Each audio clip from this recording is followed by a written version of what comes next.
Келіңіздер.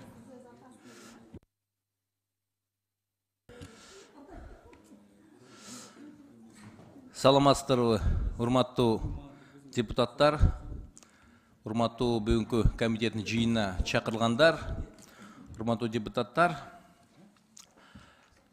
Комитеттин отурумунда 10 депутат катышып отурат. Азыр бир депутатыбыз келип калыптыр, азыр кирем деди. Бирок негизи кворум бар, жумушубузду баштасак болот.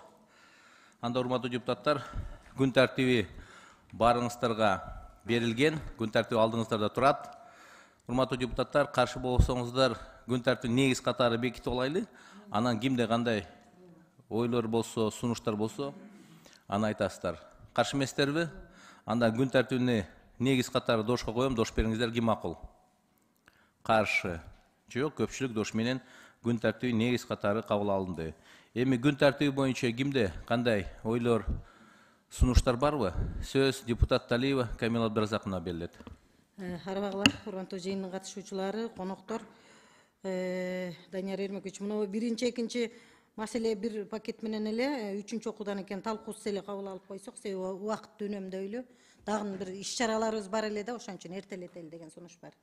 Рахмат. Рахмат. Башка сунуштар жокпу?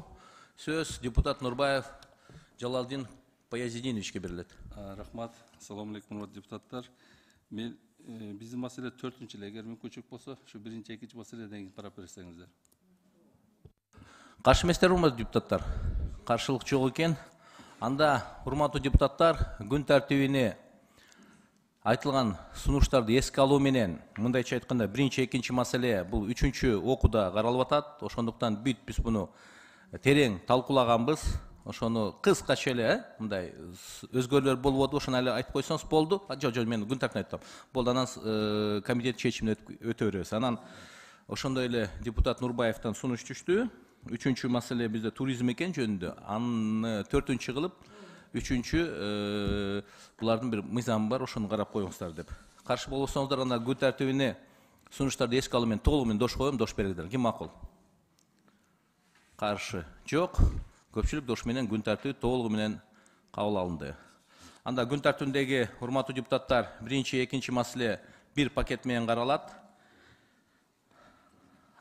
Биринчи маселе бул Кыргыз Республикасынын Жогорку Кеңешинин депутаттары Айжигитов, Кадырбеков, Мамасадыков, Райымбачаева, Ашимова, Шакиев, Маматалиев, Төлөнов, Темирбаева, Малиев, Нурбаев, Аджибаев, Айдарова, Алимжанова, Абдибаева, Маткеримов, Исатбек кызы, Жакышев, Жамгырчиев тарабынан демилгеленген Кыргыз Республикасынын стратегиялык пландоо жөнүндө Кыргыз Республикасынын мыйзам долбоору 3-чү окууга киргизилет. Баяндамачы Айжигитов Султанбай Абдрашидович, Кыргыз Республикасынын Жогорку Кеңешинин депутаты.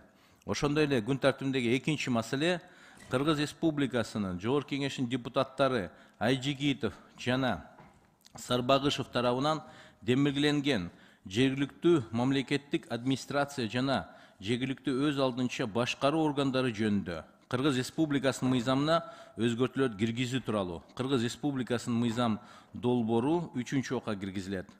Баяндамачы Айжигитов Султанбай Абдрашидович, Кыргыз Республикасынын Жогорку Кеңешинин депутаты. Урматтуу депутаттар, башында күн тартибин бекиткенибизде бул маселени биз кенен талкуулаганбыз. Ошондуктан бул маселени суроо жоопсуз эле комитеттин чечимине дошко коюп коюңуз дедиңиз, барды макул болду. Каршы эместерби? Онда мен комитет чечимин окуп кете берейин. Каршы болбосоңуздар,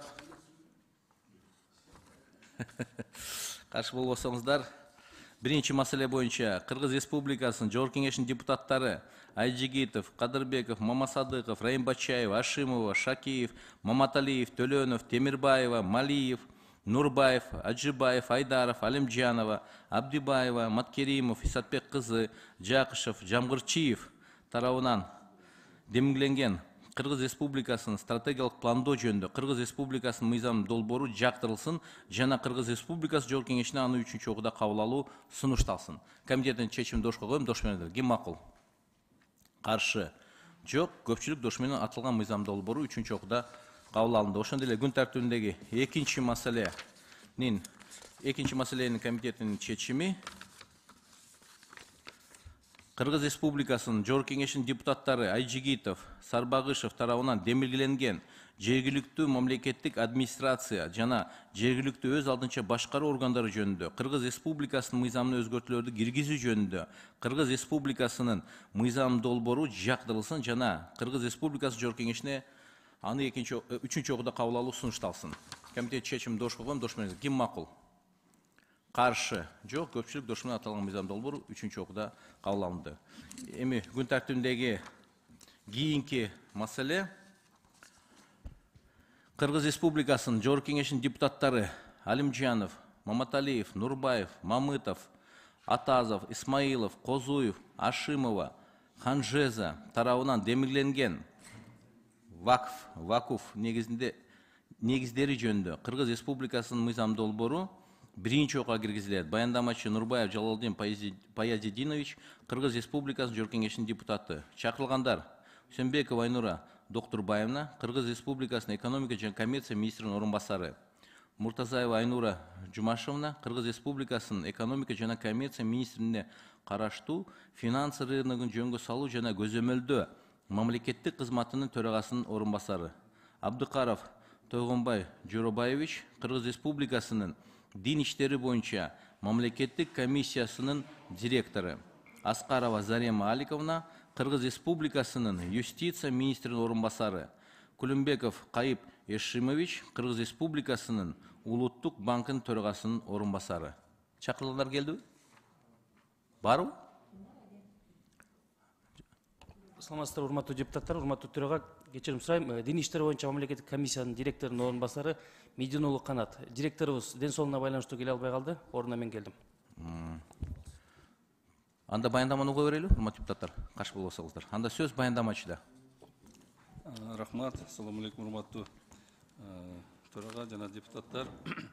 Вакф деңиздери жөнүндө Кыргыз Республикасынын мыйзам долбоору калктын керектөөлөрүн канааттандыруу, жагымдуу чөйрөнү калыптандыруу, калктын социалдык экономикалык жактан жетишкенин колдоо, уюштурууга жана жүзөгө ашырууга ага талаптарды коюу аркылуу Кыргыз Республикасынын аймагында вакф иштин натыйжасында мейкиндиктин биримдигин жана ачыктыгын камсыз кылуу, элдер ортосунда тынчтыкты, достукту жана макулдашууну чыңдоого, социалдык, улуттук, диний кагылышуулардын алдын алууга көмөк көрсөтүү, билим берүү, илим, маданият, искусство агартуу, инсандын руханий өсүшү чөйрөсүндөгү ишке көмөк көрсөтүү, өз мүлкүн вакфка сатууда кайрылууда жана андан киреше алууда вакфтык ишти жүзөгө ашырылуучу жеке жана юридикалык жактардын укуктарын жана мыйзамдуу кызыкчылыктарын сактоону камсыз кылуу. Ошондой эле вакфтык иштин башка катышуучуларынын укуктарын жана мыйзамдуу кызыкчылыктарынын сакталышын камсыз кылуу максатында иштелип чыккан.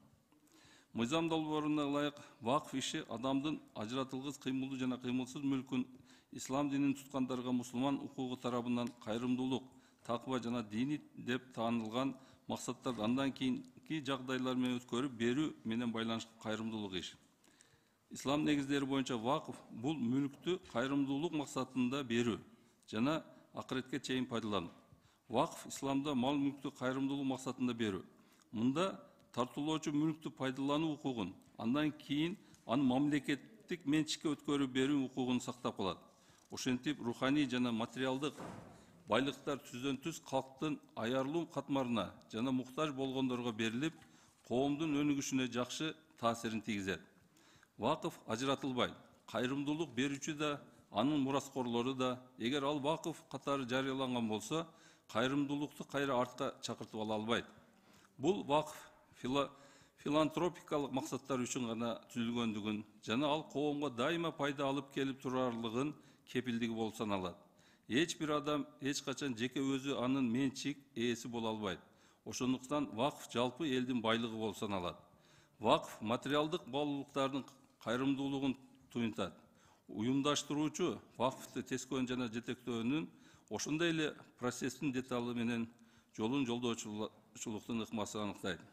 Бул жерде мисалдар көп мамлекеттерде, азыркы бүгүнкү дүйнөдө болуп аткан башка мамлекеттерде, мисалы Турцияда, Саудия мамлекеттеринде, Иордания, Кувейт, Алжир жана башка ислам көп мамлекеттерде бул илгертен бери сакталып келип атат, урматтуу депутаттар. Ошондой эле бул боюнча азыркы учурда Европа жана Америка мамлекеттеринде азыр үлүшсүз калгандардын түрдүү катмарына жардам берүүчү жеке фонддор өнүгүп жатат. Алар экологиялык жана башка социалдык көйгөйлөрдү чечүү менен алектенишүүдө. Бирок азыр ушул ислам мамлекеттериндеги азыркы бүгүнкү иштеп аткан вакыттар 27% мисалы мечит, медресе, окуу борборлоруна болсо, 11-12% мектептерге, 5 жакыр жашаган жана муктаждарга бөлүп берилүүдө. 14%дан түрдүү муктаждарга берилерин көрсөттү. Бул эми мисал катарында мен сиздерге айтып кетейин. Жакында биздин Кыргыз Республикасы Министрлер Кабинети 2023 жылдын 3 мартындагы 87 буйругу менен Кыргыз Республикасында 2023-27 жылдарда ислам экономикалык платформасын өнүктүрүү концепциясы кабыл алынган. Ал концепцияда 2018-2040 жылдардагы Кыргыз Республикасын өнүктүрүү улуттук стратегиясына көмөктөшүү максатында бекитилген. Концепция ошондой эле жумуш орундарын түзүүгө жана өлкөнүн экономикалык өсүшүнө түрткү берүүчү бир катар кеңир демилгелер салым кошот деп болжолдонууда. 2023 жылдын 19 июлунда Кыргызстандын президенти Садыр Нуркожоев Жапаров менен Ислам өнүктүрүү банкынын президенти Мухаммед бин Сулейман Аль-Жасердин расмий жолугушуусунда Садыр Нуркожоев Жапаров Кыргызстан менен Ислам өнүктүрүү банкынын ортосунда 2023-27 жылдарга кызматташтык стратегиясын иштеп чыгуу жана тез арада кол коюу зарылдыгын белгиледи. Мен эми ушул жерде токтолуп кетчү нерсе, эгер ушул мыйзам ишке кирип калса, мамлекетте социалдык аярлуу элибиз, мисалы азыр көп жерлерде оорулар, ооруканалар жетишпейт, фаптар жетишпейт, мектептер жетишпейт, бала бакчалар жетишпейт. Ар кандай социалдык маанидеги маселелерди чечүүнүн мамлекетке бир жардамчысы болуп ушул фонд иш аткарат деп ишендирип кетем. Анан сырткары бул фонддун да бир маселеси, мына азыр өзүңүздөргө белгилүү болуп аткандай, азыркы заманда мына ушул көп акыркы убактарда ооруларыбыздын ар кандай оорулар менен кайрылып аткандары, сиздерге, мамлекетке кайрылып аткандары, бөйрөк оорусу менен, боор оорулары менен алмаштырууда булар акча издеп ар жактарга барып аткандары, андан сырткары жолдорубузда, жолдордун четтеринде, мечиттердин жандарында акча сурап тургандарын көрүп, бул фонд түзүлүп калса, ушул маселелерди да чечкенге бир түздөн-түз байланышы жана мүмкүнчүлүгү болот. Ошондуктан урматтуу депутаттар, жогоруда көрсөтүлгөн концепциянын алкагында сунушталган мыйзам долбоорун кабыл алуу жана аны ишке ашыруу өлкөнүн өнүгүшүнө, ошондой эле 2018-2040 жылдарда Кыргыз Республикасы өнүктүрүүнүн улуттук стратегиясын ишке ашырууга олуттуу салым кошот деп эсептейбиз. Көңүл бурганыңыздар үчүн рахмат. Рахмат, урматтуу депутаттар. Эми талкууга өтсөк, аталган мыйзам долбоор боюнча биринчи сөз суроо берүүчү депутат Нарматова Надира Азимовага берилет. Рахмат, саламатсыздар, урматтуу депутаттар. Урматтуу баяндамачы, айтсаңыз, вакф деген өзү мындай глоссарий түрүндө кандай түшүнсөк болот? Кыргыз тилинде вакф деген сөз барбы? Жок, кыргыз тилинде азырынча жок. Бул вакф деп, вакф мүлкү, мисалы үчүн мыйзамда, кыргыз тилине которгон мыйзамда тыюу салынбаган келип түшүүлөрдүн жарандык жүгүртүүсүнүн ыктыярдуу мындай топтому деп айтылат. Мисалы үчүн биз, мен мисалы же сиз бир буюмубузду вакфка калтыруу максатында жер, мен сөзүм эле жооп берип коеюн. Вакф деген биздин өзүбүздүн кыргыз тилинде жок. Лексикабызда жок. Лексикабызда жок болсо, анда биз башка улуттун тилин пайдаланбай эле кайрымдуулук фонд деп эле койсок эмне болот? Ал деле болот. Бирок эми вакф кайрымдуулук деп эле коелу. Мен мисалы үчүн вакф деп эле кайрымдуулук фонд деп койсо болот го. Вакф, эми ушул вакф менен кайрымдуулук фондунун өзү айырмасы деле жок. Жок, айырмасы, чоң айырмасы бар. Биз кыргыз мамлекетибиз, кыргыз тилибиз, кыргыз мамлекети болгондон кийин биз өзүбүздүн улуттук баалуулуктарыбызды эмне деген, мисалы үчүн вакф деген сөзсүз азыр айтып бере албай атасыз. Мазмуну боюнча айтканда бул кайрымдуулук фонд. Кайрымдуулук фонд өзүбүздө деле бар да, кыргыз мамлекетинин ичинде канча кайрымдуулук фонддор бар. Эми бул кайсы тилде экенин сиз так айтпай атасыз да. Болбосо мына жерге глоссарийди жазып көрсөтүш керек эле. Вакф тили өзү араб тилинен алынган. Вакф деп ушул кайрымдуу, мисалы үчүн айтып атпаймынбы, көп жыл, мына 14 кылымдан бери бул элдер өздөрүнүн мүлкүн, же кыймылдуу, же кыймылсыз мүлктөрүн, акчаларын соопкерчиликке калтырган бөлүмдү ушул вакыф фонду деп түзүшүп ушуну аткарып келишет. Кайрымдуулукта, кайрымдуулук фонд деп эле кыргыз жергесинде деле 100 жыл илгери вакыф фонддору болгон. Мисалы айта кетейин, биздин мына азыркы ажыларыбыз 6200 киши барышкан болсо быйыл. Ушулар Сиз көпчүлүгү мен уксаңыз кечиресиз. Мен түшүнүп турам, бардыгын түшүнүп турам мен. Кайрымдуулук фонд деп эле койгон жакшы. Биздин башка мамлекеттин, башка улуттун тилини белгилеп коюш керек. таңуулагандын кереги жок да, эмне вакыф деп айтабыз. Ал башка мамлекетте өздөрүнүн түзгөн улуттук аты. А биздин өзүбүздүн кыргыздын накта өзүнүн кайрымдуулук деген соопчулук же кайрымдуулук фонд же соопчулук фонд. Ошентип эле коюш керек. Биз өзүбүздүн элибизгедин багытында иш жасашыбыз керек да. Анан бир термин, бир сөздү киргизип алып туруп бир килтейген бомбаны арасына кыстарып койгонубуз туура келбейт болчу. Назира Азимовна, эгер сунуш бериң, бул концепциясы. Мен вакыф деген атыңызды кайрымдуулук же соопчулук деп депутаттарга сунуш берем. Ушуну колго салып, кайрымдуулук же соопчулук. Ушу эки сөздүн бирөөсүнү депутаттар колдоп, бирөөсүнү койсок болот. Вакыф деген сөздү алып эле коелук. Биз өзүбүз кыргыз мамлекети болгондон кийин накта кыргыздын эле түпкүлүктүү калкыбыздын сөзү менен атаганыбыз жакшы да фондтучу. Эми бул аталыш менен, балким сиз эме кылып аткандарсыз, аталыш менен эле маани өзгөрбөйт. Жок, сиз жаңылышасыз. Жок, сиз айтканыңызга мен каршы эмесмин дегеним, бул вакыф фонду, кайрымдуулукпу, сооптуу ишпи, муну аталышы менен коюп коюп эле бул мыйзамга ондай эле бир кедергесин тийгизбейт деген. Жок, кедергесин чоң тийгизет. Себеби вакыф мыйзамы болуп атпайбы? Бул мыйзамдын аталышы конституцияга каршы келет. Биздин өзүбүздүн түпкүлүктүү калкыбыз кыргыз калкы. Калган улуттук азчылыктардын баарын башын бириктирип, бир муштун колу бириктирип жоопкерчиликти алган бул кыргыз калкы. Ошондуктан биз башка улуттун тилини алып келип туруп мыйзамыбыздын атына коюп алганыбыз бул жакшы болбойт. Чоң маселе булчу. Ошон үчүн улуттук бардык биздин кыргыз мамлекетинде 100ге жакын улуттар жашаса, ошолордун бардыгынын башын бириктире турган кайрымдуулук же соопчулук фонд болуш керек. Ошондо биз бир муштун болуп бириккенди көрсөтө алабыз. Сиз ошо неме сунуш бериңиз дедим го. Ошон үчүн мен ушу кайрымдуулук же соопчулук фонд дегенди колго салың, кайсынысына депутаттар макул болот, ошого мен жазуу түрүндө берем. Макул. Вакыф деген сөздү алып эле коелук. Рахмат, урматтуу депутаттар. Надира Азимовнадан сунуш түштү. Эми биз талкуулап атабыз. Надира Азимовна, кандай сиз жазуу түрүндө бергенде ошондо дош жазуу түрүндө мен берем. Келип түшкөндө анан дошко коюп берейин, э? Бул эми биринчи окуу. Ооба, бул концепциясына карап атабыз. Концепциясында мен экинчи окууда берем. Бересиз, анан ошол жерде азыр мына вакыф деген сөздү депутаттарды дагы мен чакырам. Себеби биздин өзүбүздүн накта кыргыздын улуттук баалыктары менен эле мыйзамда атайлык. Ансыз деле бизде кайрымдуулук фонддору иштеп атат, өзүбүздө кайрымдуулук кылган, соопчулук кылган жарандарыбыз толтура. Биздин бул фондко каражат чогултуп, кыймылсыз мүлк болобу, накталай акчасы болобу, кандай түрдө кайрымдуулук фондко жардам берсе дагы, ошол ар бир адамга соопчулук өзүнө тиет, өзүбүздүн накта кыргызча эле мусулманчылык жол менен кеткенибиз жакшы болот. Мен ушул сунушту колго салып коюшуңуздарды суранам. Ал эми бул мыйзамдын долбоорунун максаты, келечеги жакшы. Мен аны колдойм. Рахмат. Надира Азимовна, эми буну сиз жазуу түрүндө бергенсиз мен дошко коюп берем. Негизи бул жерде баары депутаттар түшүндү. Себеби биз кыргыз мамлекетинде, биз кыргыз мамлекет конституциясы менен жашайбыз. Эгерде бунун аталышы кыргыз тилде болуш керек десе, ал кыргыз тилде болуш керек. Мен ойлойм, бул чоң эле бир спорду жаратпайт. Буну экинчи окууда Надира Азимовна сунушуну берет, биз ошол жерде депутаттар менен колдоп беребиз. Каршы эмесмин, Надира Азимовна? Макул. Анда кийинки сөз депутат Абдибаева Айсара Нышановнага берилет.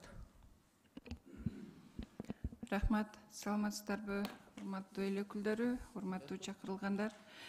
Мен бул мыйзамды колдойм, бирок тактоочу жерлери бар экен, ошону тактап коелу. Мен мына вакуфтук фонддун аталышын чечип алдык. Азыр бул фондду ким, кайсыл мамлекеттик орган тарабынан көзөмөлдөйт?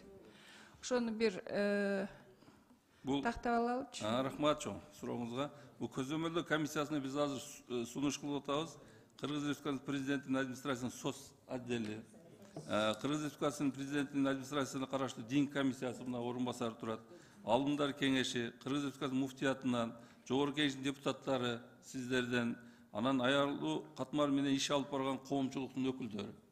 Анан дагы сунуштар болсо, биз аларды дагы кабыл алганга каршы эмеспиз. Себеби бул мен оюмча 7 же 9 кишиден болгон комиссия түзүлсө, бул эми келечекке фамилиясын жазбайбыз. Бул жерде ошол кимдер сунуш болгон болсо, ошолорду кабыл алса болот. Көзөмөлдөгөнгө. Ооба, көзөмөлдөө комиссиясына. Анан дагы бир моменти, ушул вакуфтун мыйзамы биздин меценаттардын мыйзамына шайкеш келип калыптыр да, ошон үчүн тиешелүү орган жооп берип койсоңуздар, ошондой мыйзам бар бизде. Туурабы? Юстиция министрлиги келгенби? Саламатсыздарбы? Меценатство деген айта албайм, бар экен, карап көрөлүк. Бул жөнүндө айтып кетсем. Өзүңүздү тааныштырып кетиң дейм. Аскарова Зария Маликовна, юстиция министринин биринчи орун басары. Биз бул мыйзам долбооруна коротунду бергенбиз, өзүбүздүн жеке юстиция министрлигинин коротундусу. Бул вакуфный фонд бул мыйзам долбооруна ылайык коомдук жана дин уюму болуп саналат да. А эми бизде коммерциялык эмес уюмдар жөнүндө мыйзам бар. Ошол жерде бүт нормалар каралган. Бүт азыркы учурда иштеп жүргөн кайрымдуулук фонддор ошол мыйзамга ылайык иш алып барышат да. Ошо мыйзамга шайкеш келеби деп мен ошону тактап атам сизден.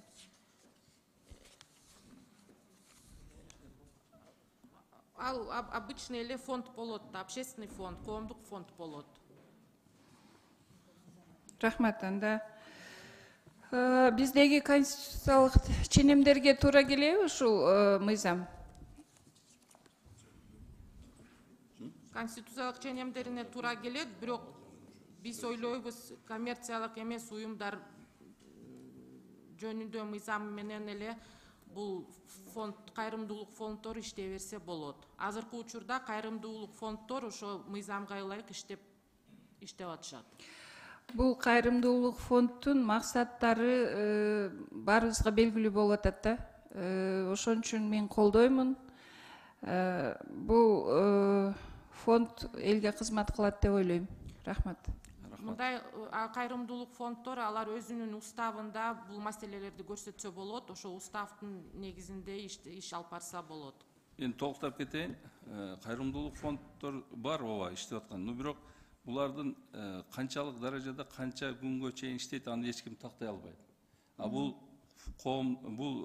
биздин фонд Кудай буйруса бизден кийин бала чака, небере чебере көптөгөн жылдар боюнча иштейт. Анан ошол мүлктү булар жоготпостон муну көбөйтүп, ушу мамлекеттин эң негизги элдин кызыкчылыгында максаттуу түрдө алып барыш керек. Рахмат. Колдойм. Рахмат. Кийинки сөз суроо беришин депутат Төмөнбаев Акылбек Тогузбаевичке берилет. Рахмат, Даниил Эрмекович. Галадин Пайыздинович, мен бир эле сизге суроо берейин. Биздин мамлекет светский мамлекетпи? Эми бүгүнкү күнү мына ушул өзүңүздөр сунуштап аткан мыйзам бүгүнкү күнгө чейин дагы ошол кайрымдуулук фонд, элге жардам берүү фонддору иштеп келатат да. Эмне себептен ушул атын өзгөртүп, баягы азыр сиз айтып аткан вакыф деген эмеге өзгөртөбүз деген?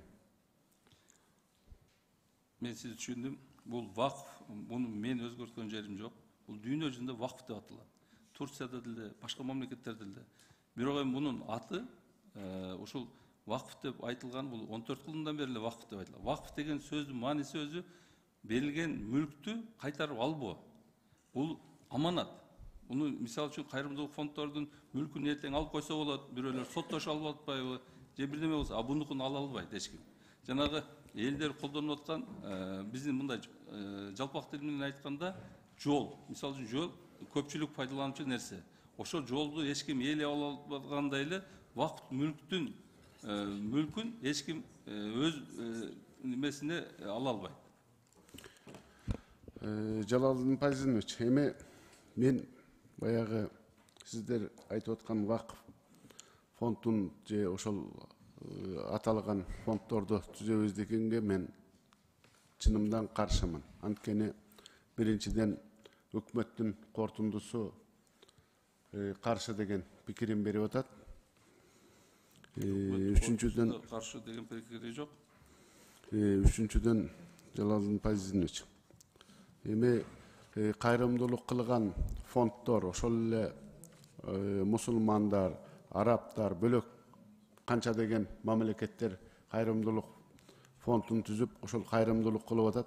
Эч качан ошол кайрымдуулук кылып бирдеме курса же бир иш жасаса артка кайтарып алабыз же бул биздики деп айткан бүгүнкү күнгө чейин уга элекпиз.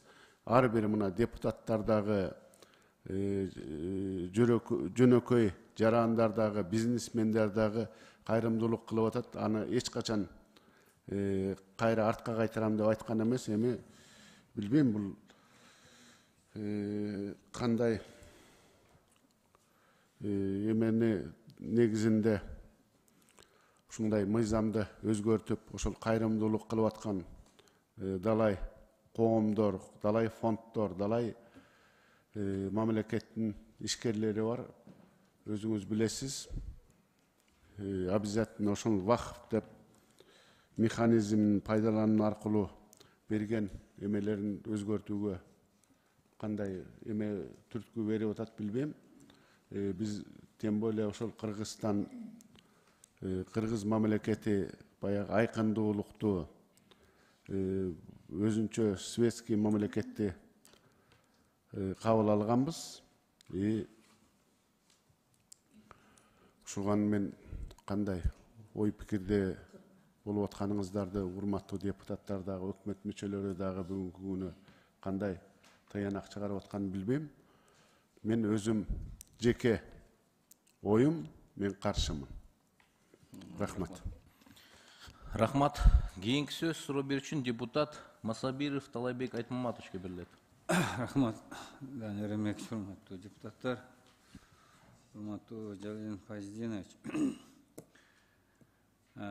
Бул вакыфтык фонд деп жана айтып кеттиңиз. Мында 3-чү беренесинде жалпы турат да, 3-чү беренесинде долбоордун вакыфтык мүлк мыйзамды түзүү салынган келип түшүүлөрдүн жарандык жүгүртүүсүнөн ыктыярдуу негизде өткөрүп берилген жана кайрымдуулук дейт. Диний жана белгилүү бир коомдук максаттарга жетүүгө багытталган мүлк дейт.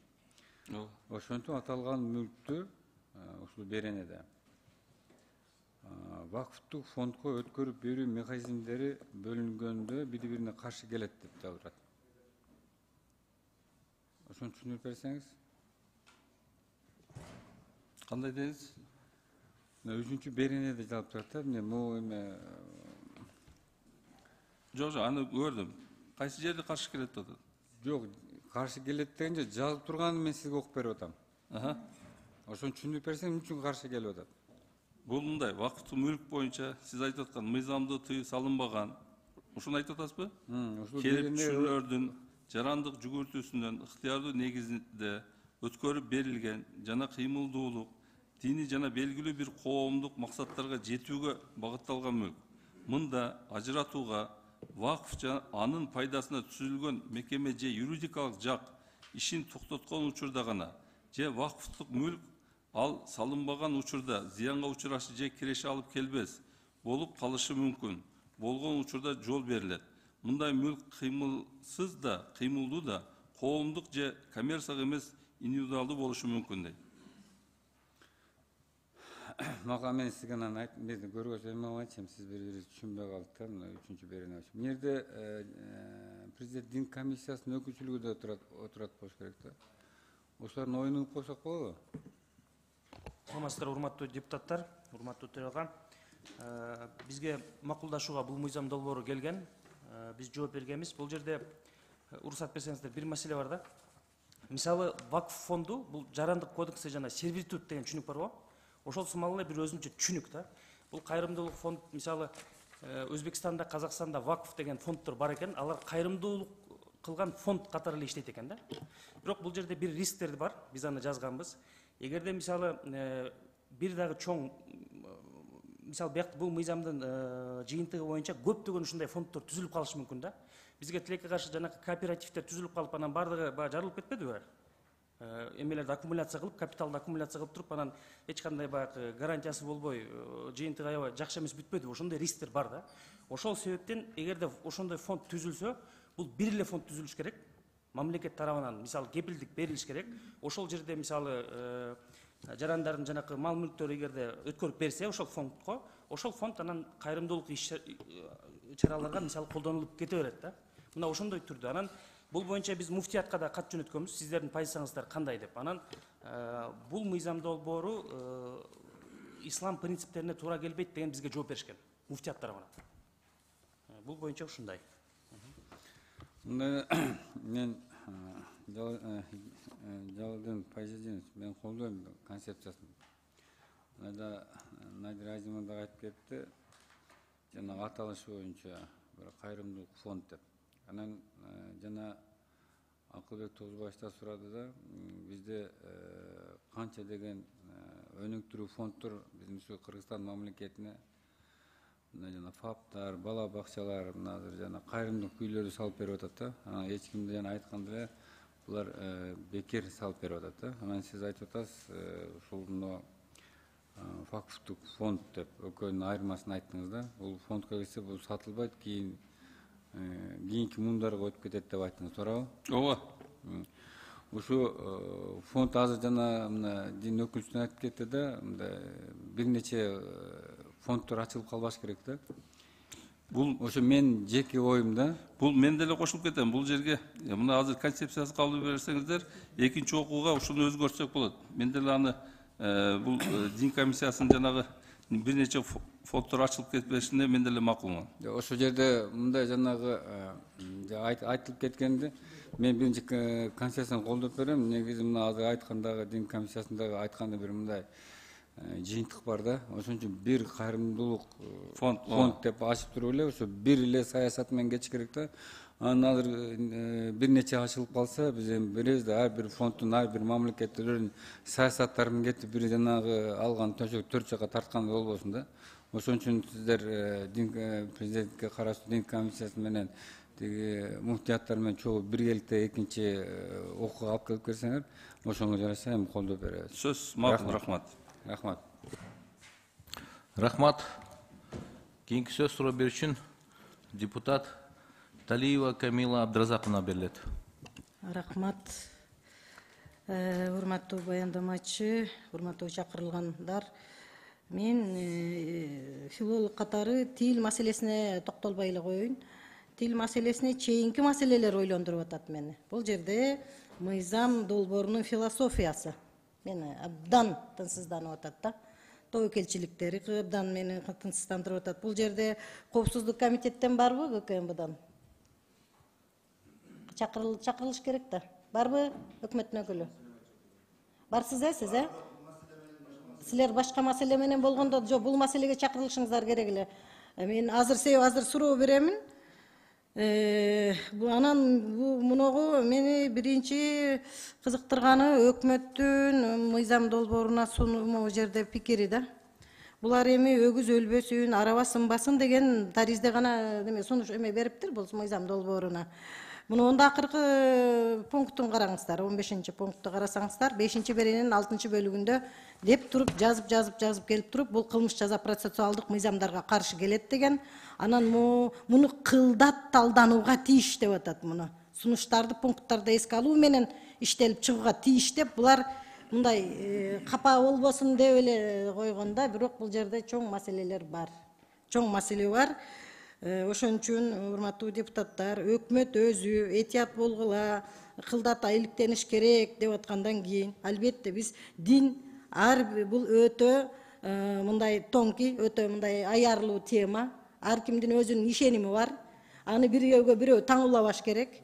Ал ишенимдерди эми буга чейин коомдук фонддор Минюстан өтүп, мына Минюстун өкүлдөрү отурасыңар, коомдук фонддор иштеп эле атат баары, уставы менен иштеп эле атат. Бул эч кандай коомго зыяны да келген жок. Кайрымдуулук фонддору менен да иштешип атабыз. Биз мына бүгүнкү күнү Кудайга шүгүр эл аралык форумдарга барып катышып атабыз. Эми мен ойлойм, ушуну мыйзамдын канчалык деңгээлде зарылчылыгы бар эле да. Өкмөттүн позициясы бул жерде түшүнүктүү болуп атат. Мен Конституцияга каршы келбейт деп азыр Минюсттун берген суроосуна да анча ынанбай турам да. Мен Минэконом барбы, саясатын сурайын дедим эле. Бул кандай саясат? Саясатын айтып бергилечи Минэконом. Бул биздин мамлекеттик, светтик мамлекеттин идеологиясына, саясатына туура келеби? Дин бул мамлекеттин саясатынан сыртта. Ал адамдардын ишеними. Дин бул салттуу динибизге бул ошол бойдон кандай болсо салттуу динибиз ошол бойдон кетиш керек. Кылымдап эле келатат. Бирок биз прогрессивдүү кадамдар менен астыга жылышыбыз керек да. Бизде андан башка маселелерибиз абдан көп да азырчы. Ошон үчүн мен Минэкономду биринчи сурайын, анан калган боюнча ар бириңердин сунушуңарды угайын. Минэконом жооп бергилечи саясатына. Саламатсыздарбы? Камила Абдразаковна, сиз туура белгилеп кеттиңиз. Бул дин менен мамлекеттин ортосу ажырым болуш керек. Так, бүгүнкү күндө экономиканын саясаты дагы жалпы ар бир өзүн экономикалык жактан өзүндөй реализовать этем дегендин баардыгына тийиштүү чөйрө түзүп берүү ошол багытында баратабыз. Инвестициялар өнүксүн, ишкерлер пайда болсун, жалпы экономикага деген. Бул тараптан дагы экономика министрлиги караган, жана биз дагы бүгүнкү күндө ошол экономикалык инструменттер, бул мыйзам тарабында, мыйзамдын алкагында каралып аткан жана баалуу кагаздар менен иштөө, граждандык жана экономикалык карым катнаштарда дагы ошол жакта дагы түздөп кетиш керек деген сунуштарыбызды бергенбиз. Ал ошо өкмөттүн министрлер кабинетинин эмесин корутундундасында дагы мамлекеттин саясатына такыр каршы эмеспи? Силердин оюңарча ошондо кандай болуп калат? Сиз деле азыр мындай обтекаемый жооп берип атасыз да. Кандай дейсиз эми? Мына мисалы өкмөт анда коомдук фонддорго динге аралашып атат да, саясат жасап. Мына фонддордун жетекчилерине коюлуучу талаптар деп 6-беренеде турат. Бул соттолбош керек, соттолгон мындай боло албайт деп турат да. Анда азыр бардык фонддор чыгат да, бизге мыйзам жазып бер деп. Эмне кыласың? Эртең күнү ошол канча фонд бар азыр мына? Минус канча фонд бар бизде коомдук? Приблизительно статистикасын айтыңчы. Эми коммерциялык эмес уюмдар боюнча 20 миңден ашык. Мына 20 миңден ашык киши азыр биз акыркы маалымат мына МПОлорда 30 миңден ашык деп бая күнү бир мыйзамда тиги бу кишилер Найдара Зималар айтты эле. 30 миңден ашуун киши азыр эртең чыкса булар. Биз каршыбыз мондой фонддун жетекчилерине мындай жазылып атат деп алар чыкса эмне кыласыңар кайрымдуулук фонддор арасында? Баарыныкы эле кайрымдуулук, чынын айтканда МПОнун баары эле. Керекпи бизге МПОлор? Биз колдонуп атабыз да мамлекет жардамын, туурабы? Алардын. Мына ушул таризден алганда дагы ойлончу маселе абдан көп да. Бул менин оюмча мыногу 6-беренеде дагы маселе бар экен. Ана муфтиятта каршы деп атасыңар. Мына муфтият дагы эме принциптерге дал келбейт деп атасыңар. Кыскасы мен сунушум бар. Данияр Эрмекович, бул мыйзамды алып туруп, күн тартибинен алып туруп, Кабминге кайра жөнөтөлү. Булар өгүз өлбөсүн, арабасын басын болуп, мына Бакыт Эргешевичтин колу менен келиптир. Чөткү позициясын берсин бизге. Бизди күнөөлөп койбосун. Жогорку кеңеште эле мында кааласаңар кабыл алгыла, каалабасаңар албагыла дегендей кылып берип атат. Чөткү тиги эме берсин бизге, сунушун берсин. Эмеден алып сунушун кайрадан караталы, муну себеби мына муфтиятта каршы болуп атат. Дин агенттиги да өзүнүн позициясын билдирип атат. Анда силер дагы так айткыла. Биз бул мыйзам тагдыр да бул. Адамдардын тагдыры, мамлекеттин тагдыры бул. Эптеп эле өткөрүү эмес. Ошон үчүн бул конституцияга канчалык мына Минюст дагы силер толук жооп бербей атасыңар. Мындай кайдыгер мамиледе кайдыгерликтен кетишибиз керек азырчы. Муну күн тартибинен алып туралы. Бул абдан суроолор көп бул жерде. Конституцияга каршы келбейт дегенге деле макул эмеспиз да. Мына азыр депутаттар да айтар башка, мен сунушум ошол, мен каршымын. Рахмат. Камила Абдразаковна, азыр бул жерде 2 депутатыбыз жазылып турат. Ошо 2 депутатка сөз берип алайлы. Ана сиз сунушуңузду биз дошко коюп талкуулап, дошко коюп берем, каршы болсоңуз. Анда кийинки сөз депутат Мажитова Шарапаткан Мажитовна берилет. Рахмат. Данияр Эрмекович, депутаттар, мына бул мыйзамды мен 2 жактуу карап атам да, бир жагынан кайрымдуулук фондтору кайрымдуулук аябай көп болуп атат. Биздин элибиз дагы байып калды. Мына спорт залдарды куруп берип атат, мечиттерди куруп берип атат, колунан келсе жолдорду салып берип атат. Бирок ошонун бардыгы мыйзамдалбагандыктан же болбосо ошо жанагындай ишенимдүү эмеге башкарууга берилип атат да бул боюнча Жалалдин мырза. Ишенимдүү башкарууга берилип, мыйзамдаштырылып аткандыгы бул бир жагынан туура маселе. Эми чындыгында болуп аткан ишти мыйзамдаштырып коюш керек. Бул бизде илгертен болуп келген кайрымдуулук иштери. Бирок ошол мезгилде ар кандай эмелер чыгып атат да ортодо. Мындай чырлар чыгып атат. Например, мен мектепти курдум же болбосо мен бир спорт залды курдум дагы өткөрүп бердим. Өткөрүп бергенден кийин ал кимдин башкаруусунда болот? Жана мен ал жерге кирише аламбы? Менин укуктарым кандай? Жана ошондой эле ошол жерде кабыл алып аткан жамааттын, коомдун укугу кандай? Ошол боюнча мыйзам деп түшүнүп атам, туурабы? Туура. Бирок бул мыйзамды өтө талдап чыгыш керек болуп атат. Бул мыйзам ошол боюнча болгон болсо, мен колдойм. Себеби чындап эле кайрымдуулуктун бүт бардык маселелерин камтыган бизге мыйзам керек эле. Бирок ошол мыйзамды иштеп чыгууда турат, аны кабыл алууда турат. Мени өтө эметкен бир эме болуп атат, берене мына 4-берененин 4-бөлүгүн ушуну алып койсоңуздар деп болот. Мында жазылып атат. Кыргыз Республикасынын бүт бардык республикасында бүт бардык чет өлкөдөн келген жарандар юридикалык жаңы фонддорду түзө алат деп атат да. Анда чет мамлекеттен келип бизде каалагандай фонддорду түзөт дагы, биздин элибиз жакыр.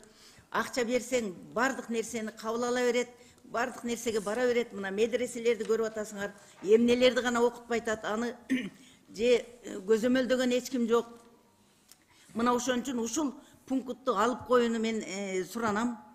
Жалалдин мырза, бул пункт бизге туура келбейт. Анан мен дагы бир нерсени айта кетейин деп атам. Мына дин башкармалыгынын эмеси отуруптур. Мына кечеги эме мурду кулагын кескен келиндин акеси мына интервью берип атат. Ошол эметкен бала, кылмыш кылган бала, ошол жанындагы мечитке дайыма барып келгенде өзү мынандай аялын аябай катуу мамиле кылып, аялын жол салынып жүрөсүн, чүмкөнүп жүрөсүң деп дайыма ушундай талаптарды койчу экен. А ошол күнү дагы ошол барып келгенден кийин үйдө аялдын каны менен жазган. Афганистан, Пакистан, Иран, Сирия деп. Бул эмнени көрсөтүп турат? Ушуга жооп берип койгунчу мына дин башкармалыгынын өкүлү Канат мырза. Ушуну эметтиңизби, көрдүңүзбү? Акесин айткан. Урматтуу Шарбат. Каны менен жазган, аялдын каны менен жазган ошол эмени. 4 мамлекеттин атын. Урматтуу депутат, бул кылмышкер да. Кылмышкер. Бул мыйзам чегинде жооп бериш керек. Мыйзам чегинде жооп бериш керек. Анан биз дин иштери боюнча мамлекеттик комиссиясыбыз, биз мамлекеттик органбыз. Дин башкармалыгы бул муфтият, экөөбүз эки башка орган да. А бул боюнча биз бул кылмышкер, бул мыйзам чегинде жооп бериш керек, мыйзамдасында. Канат мырза, мен маселени эмнеге коюп атам? Ошол фонддор мынакей мечиттерди куруп атат, бирок ошонун ишин көзөмөлдөгөн эч кандай бир органдын жоктугунан ушул иш болуп атат. Мен азыр үмүттөнүп атам, ушул эгерде жанагындай доверительный эме болсо, башкаруу болсо, жанагындай ишенимдүү башкарууга берсек, ошого башкы жанагы директор кеңешин шайлап атат. Ошолорго кийлигишип, ошолордун ишин көзөмөлдөөгө мүмкүнчүлүгү болобу? Жалалдин мырза. Мындайда жок, бул фонддун максаты ал мисалы азыр сиздер айтып атпайсыздарбы? Дин жагынан дин муфтият каршы болуптур дегенде мына жок. Бул фонд түзүлүп калса, бул фонддун максаты башка. Бул билим берүү тармагында болобу, медицина тармагында болобу, каржылык максатында. Мисалы үчүн биздин мына өзүңүздөр айтып аткандай, жакшы айтып кеттиңиздер, биздин өлкөдө дагы инсандар бар, акчасын же болбосо ошо кайрымдуулук кылайын десе кайсы жака берерин билбеген инсандарыбыз бар. Мисалы үчүн акчалуу кишилер бар, мага өзүмө кайрылган орус улутундагы жарандар да кайрылып атат. Эгер мүмкүнчүлүк болсо мен бир 2-3 квартирам бар, бирөөсүн ушундай фондко берем деп. Алар алардын ою ар кимдин эми 7 миллион калктын ар кандай ою бар. Но мен бул жерде диний жагына басым жасаган жерим жок. Бул биздин эң элдин социалдык абалын көтөрүү. Мамлекетте мүмкүнчүлүк болбой калганда ушул фонддор мына азыр жана эле белгилеп кеттим сиздерге. Мына чыгыңыздар, светофордун түбүнө барсаңыздар, ар бир светофордун түбүндө кайрычылар бар. Жолдорго чыгыңыздар, мечиттерге барыңыздар, өзүңүздөргө келип атат, каттар менен келип атат. Бөйрөк алмаштырабыз, башка ошол маселеде мамлекет мүмкүнчүлүгү жок, чече албай аткан маселеде ушул вакф фонддору жардам берет. Мамлекеттин бир кичине оорун жерден мындай колдон алып жеңилдетет дегенде. Эми бул кээ бир балким мына концепциясыны урматтуу депутаттар колдоп берсеңиздер, экинчи окууда дин комиссиясы, муфтият, анан мен мындай да сиздерден суранып кетем, болсо тегерек стол кылайлы, акылдашайлы, түшүндүрөлү, анан анча-мынча сунуштарыңар болсо бериңиздер. Бу жерде корко турган эч нерсе жок. Бул болуп эле келип аткан маселелер. Просто биз мыйзамдаштырып, ошол жарандардын, калоочулардын эми ар ким барып туруп, мына акча деп туруп ар жерге бере бербейт экен да. А бул фонд ишенимдүү фонд болот. Бул фондко келген акча ошол элдин жакырчылыктан же башка маселелерин чечүүдө маселе болуп калат. Мисалы айтып кетейин, бизде мына Кыргыз Республикасында гидросооруженияларды проектировка кылган специалисттери жок экен. Мына суу сактагычтар курабыз дейбиз, проект жасаган киши жок. Ушундайларды 20-30-уну медицина тармагында башка немеде бир 100 студентти окутуп келүү боюнча кайрылса, чет мамлекеттерде окутуп, ошо специалисттерди даярдаганга жардам берет. Эми бунун фонддун иши аябай көп. Мен эми сиздерге мындай кыскараак эле убактыңыздар албайын деп кыска эле айтып кеттим да жана. Бул фонддун мааниси бул көбүнчөсү мына азыркы сиздер айтып аткан саясатты жок, булдун башка ойлору жок. Бул бир гана бул ким келет? Бул бир гана мусулмандар эмес, башка дин өкүлдөрүнөн дагы келген акчаларды башка дин өкүлдөрүнө да жардам берет. Кыргызстан жаранын баарына жардам берет. Рахмат. Ошол жанагы 4-чү берененин 4-чү бөлүгүн алып коюуга сунуш бериңиз, жазмасына. Анан бул мыйзам өзү чындап эле керектүү мыйзам. Мен айтайын дегеним, чын-чынына келгенде ушул тармакта мыйзам керек болуп атат. Эгерде сиз айткандай азыр именно ошол жанагы өтө муктаждарга багытталган мыйзам болсо, биз колдойбуз анда. Рахмат. Кийинки сөз суроо берүүчү депутат Ханжеза Карим Демзаровичке берилет. Рахмат, Данияр Эрмекович, саламатсыздар, урматтуу депутаттар, урматтуу жыйын катышчылар. Мен суроо эмес, мен бул жерден биздин кесиптештеримдердин эксперттик иштерден кийин мыйзам долбоорунун концепциясын колдонууну сурадан элем. Эмне себептен бул Кабмин дагы оң корутундусу берип койгон. Ошондагы мен кошулам да. Бул жерде биздин министрлер кабинети Кыргыз Республикасынын аймагында вакф маселелеринин жөнгө салуучу мыйзамдык базаны түзүү милдетин коюп жатат да. Ошондуктан ушул биринчи концепцияны колдоп берип койгондон кийин мен бул жерде мыйзам долбоорунун айрым жоболорун колдонуудагы мыйзамдарга ылайыктуулугун дагы бир жолу кылдаттык менен талдап чыгуу жана сын пикирлерди эске алуу менен өзгөртүүлөрдү киргизүү зарыл экендигин. Ошон үчүн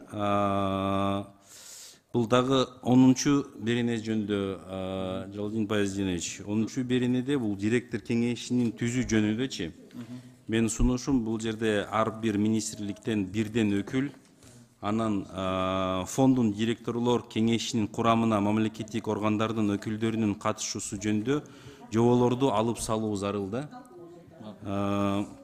Анан ошондой эле вакфтардын ажыратыласыгынын мыйзамдык так кепилдиктери зарыл да. Ушул жерде белгилүү болгондой бул меценаттар жана материалдык жардамдарды алгандан кийин вакф өзү биздин жарандарыбызга жардам берип атпайбы? Ошон үчүн экономикалык системанын түзүү болуп саналат да, муктаж жарандар жана башкалар. Бул управление жөнүндө дагы маселе бар да. кармоого жана кайрымдуулук максатында сарпталган максималдуу пайда алуу үчүн мүлктү башкаруу маселелерин иштеп чыгып, анын туура пайдалануу зарыл экен да.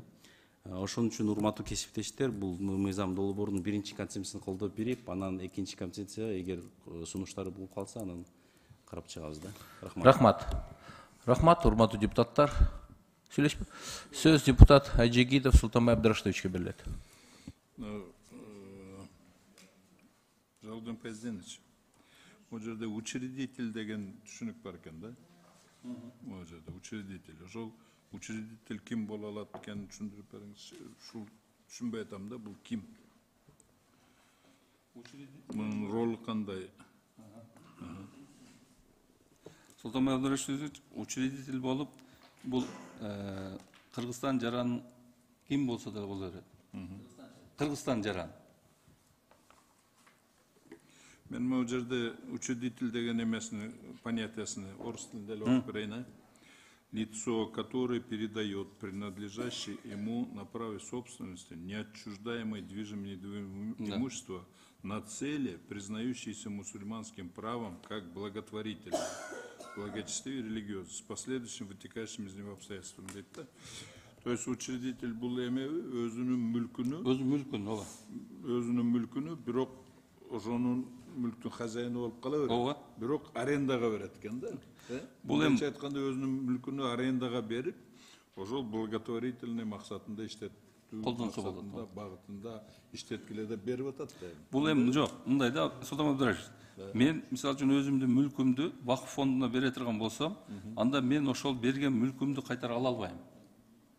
Бирок сиздин атыңызда. Жок, вакыф фондко өткөрүп берем. Он лишается собственности. Да. Полностью отчуждает. Да. Мен балла чакамдагы. А мы жерде айтып атпайбы, неотчуждаемый движим недвижим. Жок, бул эми мисалы үчүн эгерде менде сиз өзүңүз же мен айтсам, мендин атымда тура берет, бирок вакыф фондунда иштейт. Ошону айтып атам. Сиздин атыңызда тура берет. Бул дагы боло берет. Сиздин атыңызда тура, сиз отчуждать этпейсиз. Отчуждать этип, бирок пайдасын хозяйны сиз болуп тура бересиз. Бирок наркы мындайча айтканда, мындай кайтарып алууга укугуңуз жок, арендага берет. Да, ошондой болсо. Ошондой. Ооба. Ну, онда мунун эмеси концепциясы жакшы эле, муну колдоп бериш керек, мен ойлойм. Рахмат. Кийинки сөз тактоочу суроом бар деп сөз депутат Нарматова Айзимдин алып атат. Сөз Надира эми сизге берилет. Рахмат. Урматтуу баяндамачы, сиз ушул мыйзамдын долбоорун алып эле туруп күн тартибиненчи.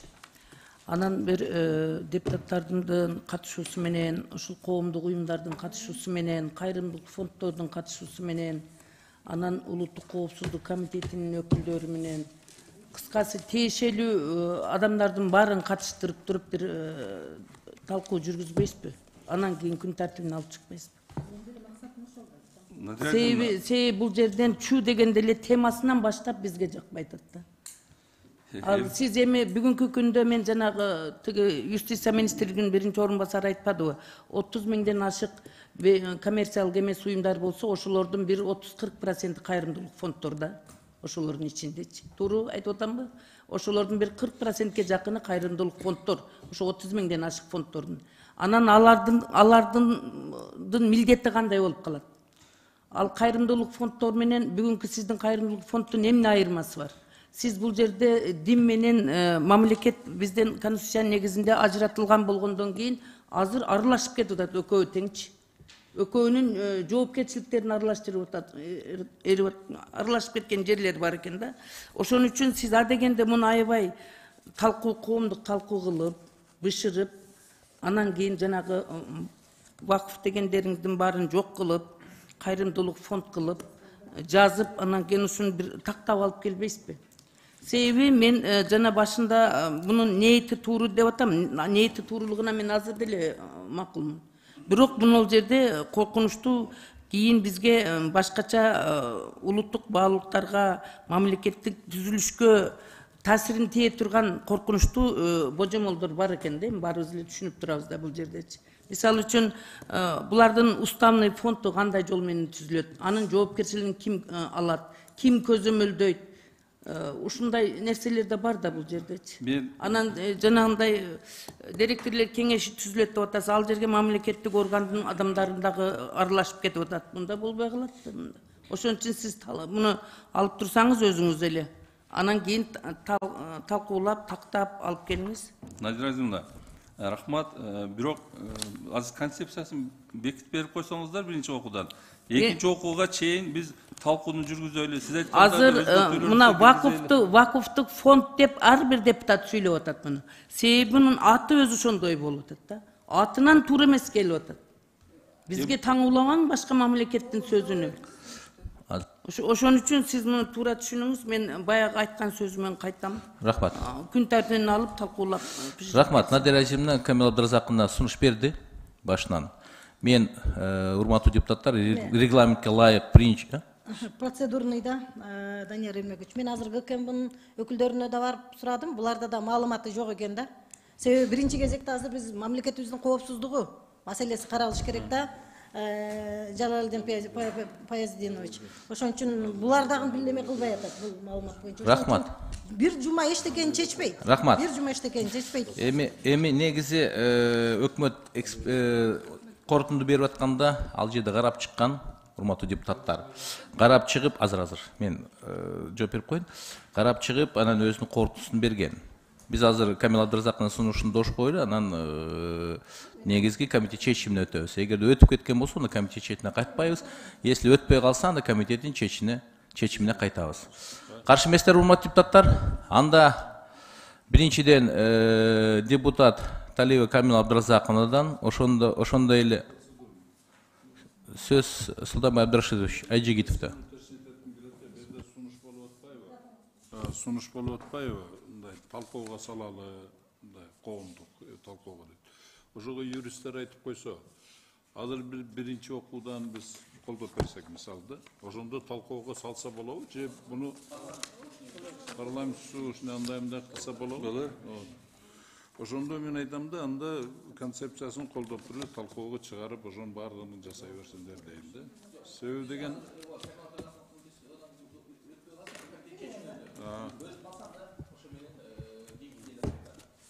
Урматтуу депутаттар, анда Камил Абдыразаковдон сунуш түштү, ошондой эле Надира Азимовнадан сунуш түштү. Бул мыйзам долбооруну күн тартибине алып, кийинки жыйынга чейин талкуулап алып чыгайлы деп. Ошол бүгүнкү күн тартибине алуу боюнча Камил Абдыразаковдун сунушун дош койгом, дош менен ким макул күн тартибине алуу боюнча? 1, 2, 3. Ким каршы күн тартибине алуу боюнча? 7. Сунуш өтпөдү. Анда комитет чечимин өтөйлү, урматтуу депутаттар. Комитеттин чечими биринчиден урматтуу депутаттар туура айтат, бул жерде биздин депутаттарыбыз өкмөттүн корутуусунда мен суранып кетет элем. Сиз жеткизип коюңуз, президенттин жана министр кабинетинин өкүлү. Эгерде корутунду берсеңиздер, так бергиле. Айландырып бербегиле.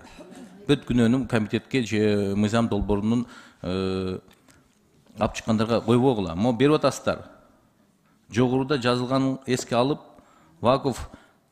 вакф негиздери жөнүндө Кыргыз Республикасынын мыйзамынын долбоору колдонулдагы мыйзамдарга ылайык келтирүү предметине кылдат талкууга жана жогорудагы эскертүүдүн жана сунуштардын пункттарын эске алуу менен жеткире иштеп чыгууга тийиш деп атасыздар да. Силер же да же нет дегиле. Же колдойсуңар, же колдобойсуңар деп. Ошондуктан бүгүн ушундай эки ара болуп атпайбы? Эки ой пайда болуп калды. Ошон үчүн силер жеткизип койгула. Мындан кийин корутунду берип аткандан кийин коркпой. Силер ошого макулсуңарбы же макул эмессиңерби? Макул болсоңор кандайдыр бир далилдерди келтирип, обоснование келтиргиле. Каршы болсоңор деле ошондой эле бир кандай далилдерди келтирип, так жазыла, мындай айландырып ортого таштасаңар, ушундай биздин депутаттын арасында түшүнбөстүк болуп калып атат. Мен суранып кетем, ушуну жеткизип коюңуздар. Но бирок жакшы айтты, экинчи окуга карата биз буну кенең парламенттик угуу өткөзүп, ошол жерде ар бир министрликти, өкмөттүн, ошондой эле коомчулуктун ойлорун угуп, ошол жерде мен ойлойм бир мыйзамдын унасы чыгат деп. Анда урматтуу депутаттар, ушул маселе боюнча кыска, кыска эле Надира Исимовна. Данияр Эрмекович мындай да, дин менен мамлекеттин аралаштырган жерде бул өтө назик маселе да. Анан азыр ошолдой назик маселени алып келип туруп, бул жерден депутаттарды да ыңгайсыз акыбалга калтырып койгондун өзү туура эмес. Бүгүнкү күндө кайрымдуулук фонддору жок эмес, бизде кайрымдуулук фонддору иштеп атат. Каалагандай иштеп атат. Анан мен ушул кайрымдуулук фонд менен сунушталып аткан кайрымдуулук фонддун эмне айырмасы бар деген суроома мен жооп ала алган жокмун. Эмне зарылчылык келип атат дегенге. Ал бул жерден мамлекеттик кепилдикке түртүп коюп атат. Ошондо кайрымдуулук фонддордун жоопкерчилигин мамлекет алып калабы? Ошон үчүн бул жерден туура эмес жыйынтык чыгып калды да. Мен тарых үчүн айтып коеюн деп атам. Сөз Султанбай Абдрашидовичте. Надира Зимовна, мен түшүнүгүм боюнча бул жерде обычный эле кайрымдуулук фондунун айырмасы бул жерде учредитель болуп өзүнүн мүлкүнү арендага берет экен да. Бирок ошол учредительдин атында эле калат ал мүлк. Бирок ал ошол кайрымдуулук фонддон кайра алганга укугу жок экен да. Анан ошону арендага берип, ошол мүлктөн түшкөн доходту пайдасыны эмеге бериш керек экен. Кайрымдуулукка жумшаш керек экен да, ошол закон. Муну четко прописать этиш керек да. Анан кийин ошол жерде бул жерде бир нерсе түшүнүксүз болуп атат да. Учредитель ошол мүлктүн хозяйыны болуп туруп, ошол эмеге тиешеси барбы түшкөн доходуга? Ошол алабы же толугу менен эме болобу? Ажырайбы ошону? Ала албаса, анда жанагы мүлктү арендага берсе бул жакшы эле нерсе да. Рахмат. Например, берип. Рахмат. Возможно, бул эмеден пайда болгондо көбү мүлкүнү алып койсо, бирөөлөр алып коет дейт дагы. Анан көрө эмеге тапшырып салат дагы. Ошонун соогу мага тиет деп. Рахмат. Урматтуу, биз чечимге келдик. Эми чечимди окууга уруксат берсеңиздер. Негизи Султанбай Абдрашидович өкмөт деле жөн корутуну бербеди. Өкмөт деле көптөгөн, ондогон, 20дай сунуштарын берди, эске алынсын деп. Эгерде ошол сунуштар эске алынбаса, депутаттар берген сунуштар эске алынбаса, анда экинчи окууда бул мыйзамды уже депутаттар чечет. Кандай? Эми чечимге келдик, чечим окуп берейин. Анда урматтуу депутаттар, комитет чечими вакуф негиздери жөнүндө Кыргыз Республикасынын мыйзам долбоорунун концепциясы жактырылсын, жана аны биринчи окууда кабыл алуу Кыргыз Республикасынын Жогорку Кеңешине сунушталды. Бүт сунуштарды эске алуу менен, депутаттар айткан өкмөттүн сунуштарды эске алуу менен дошко коем, дош бериңиздер. Ким макул? 1, 2, 3, 4, 5, 6. Ким каршы? 2, 3 дош. Аталган мыйзам долбоорунун концепциясы көпчүлүк менен кабыл алынды. Бул маселе боюнча келгендер бар десеңиздер болот. Карим Хамзерович, Данияр Эрмекович, бул жерде азыр муфтияттан дагы бир эмне себептен каршы чыгып атат. Ошол маселе экинчи окууга кат жүзүнө тактап коюп бизге берип коюңузчу, макулбу? Урматтуу муфтият, Госком религия. Урматтуу депутаттар, Данияр Эрмекович, чоң рахмат. Мен сиздер дагы ушул мыйзамды мына экинчи окууга кошо талдоого чакырып кетем.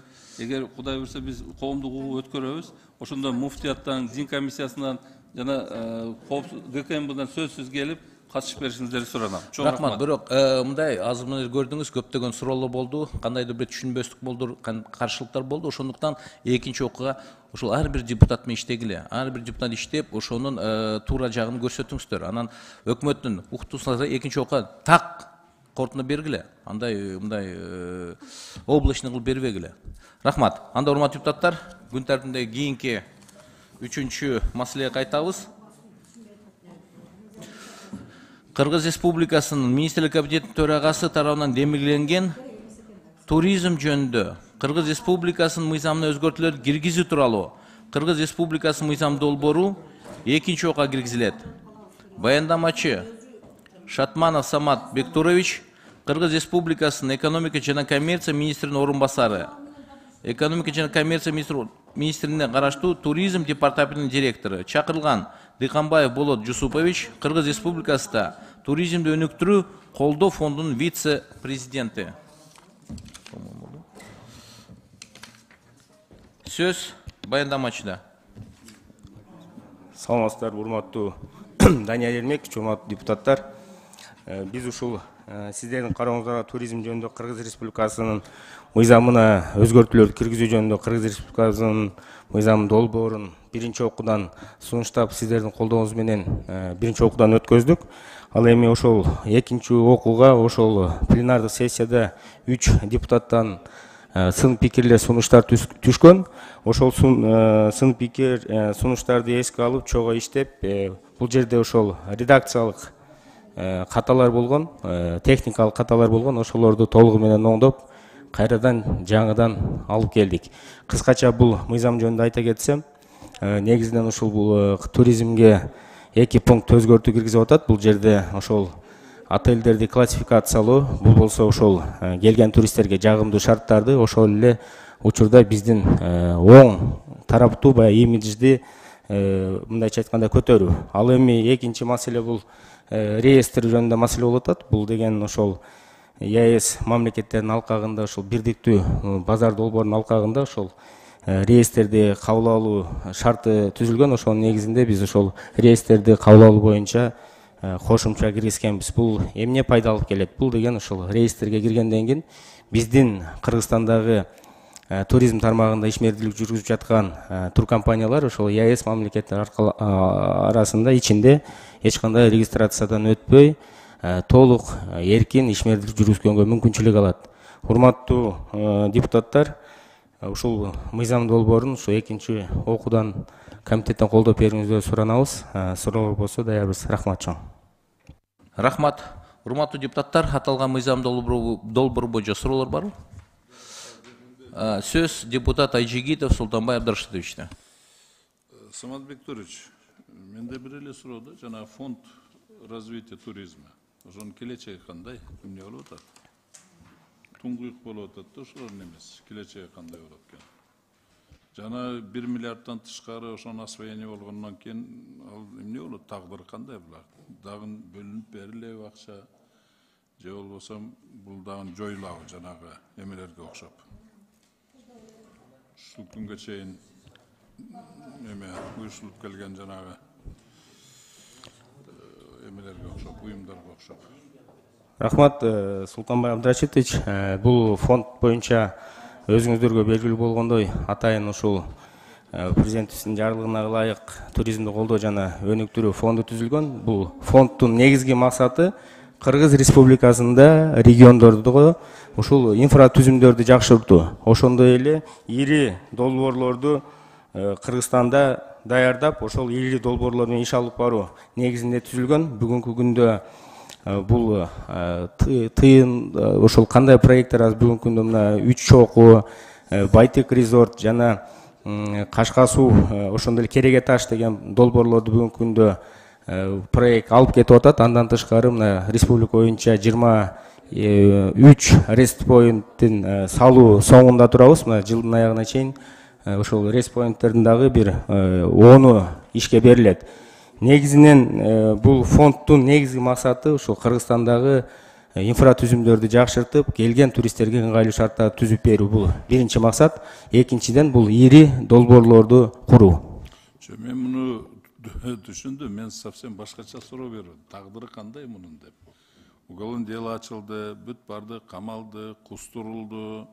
Ошондой болду да. Азыр эми атмосфера кандай ал жерде, келечеги кандай мунун, эмне болот? Дагы дополнительный 1 миллиард же канча акча берилеби буга, же берилбейби, же жабылабы деп атам. Ошонун тагдыры кандай бүгүнкү күндө? Фонддун тагдыры толугу менен ишмердүүлүк жүргүзөт. Башында ошо 1 миллиард капитал менен түзүлгөн.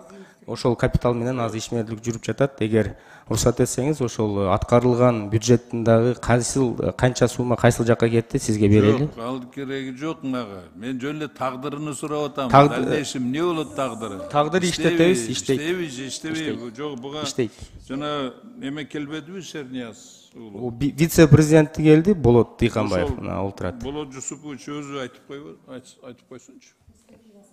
Перспективасы кандай? Саламатсыздарбы, урматтуу депутаттар, урматтуу жыйын катышуучулары. Туризмди колдоо фонд боюнча сиз жакшы суроо бердиңиз. Бул фонддун келечеги аябай кең. эгер биз туура иш жүргүзгөн болсок. Туура бизге чейинки жетекчилик бир аз Жоқ, кыска эле айтып коюңузчу, вакытты албаңыз. Мен жөнөкөй эле суроо берип атам сиздерге. Тагдыры кандай деп бүгүнкү күндө? Тагдыры келечеги кең деп чоң айтпадым. керек экен түшүнүктүү эле. Эмне үчүн ачылгандан түшүнүктүү эле. Бүгүнкү күндө келечеги кандай? Эмне болот? Жабылабы же иштеп кетесиз? Буйруса иштеп кетет. Жана буйурса эмес, мындай точно айткылачы. Мамлекетте кандай отношениясы? Кабинет министринин отношениясы кандай? Эми буйруса дегенин бардык нерсе Эмдиги жылыга бюджетке кирдиби, кирбедиби? Силердин эмеңер бөлүнө турган акчалар.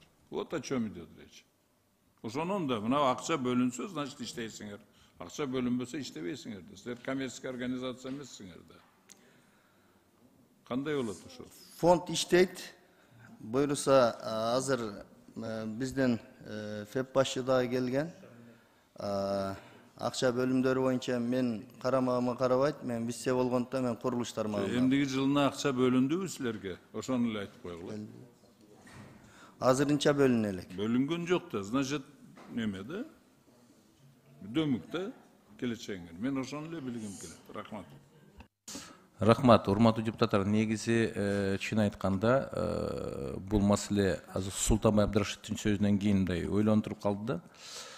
Мына тагдырды сиз Кудай буйруса деп айтып атасыз да. Эми буну өкмөт так өзүнүн позициясын көрсөтүш керек да.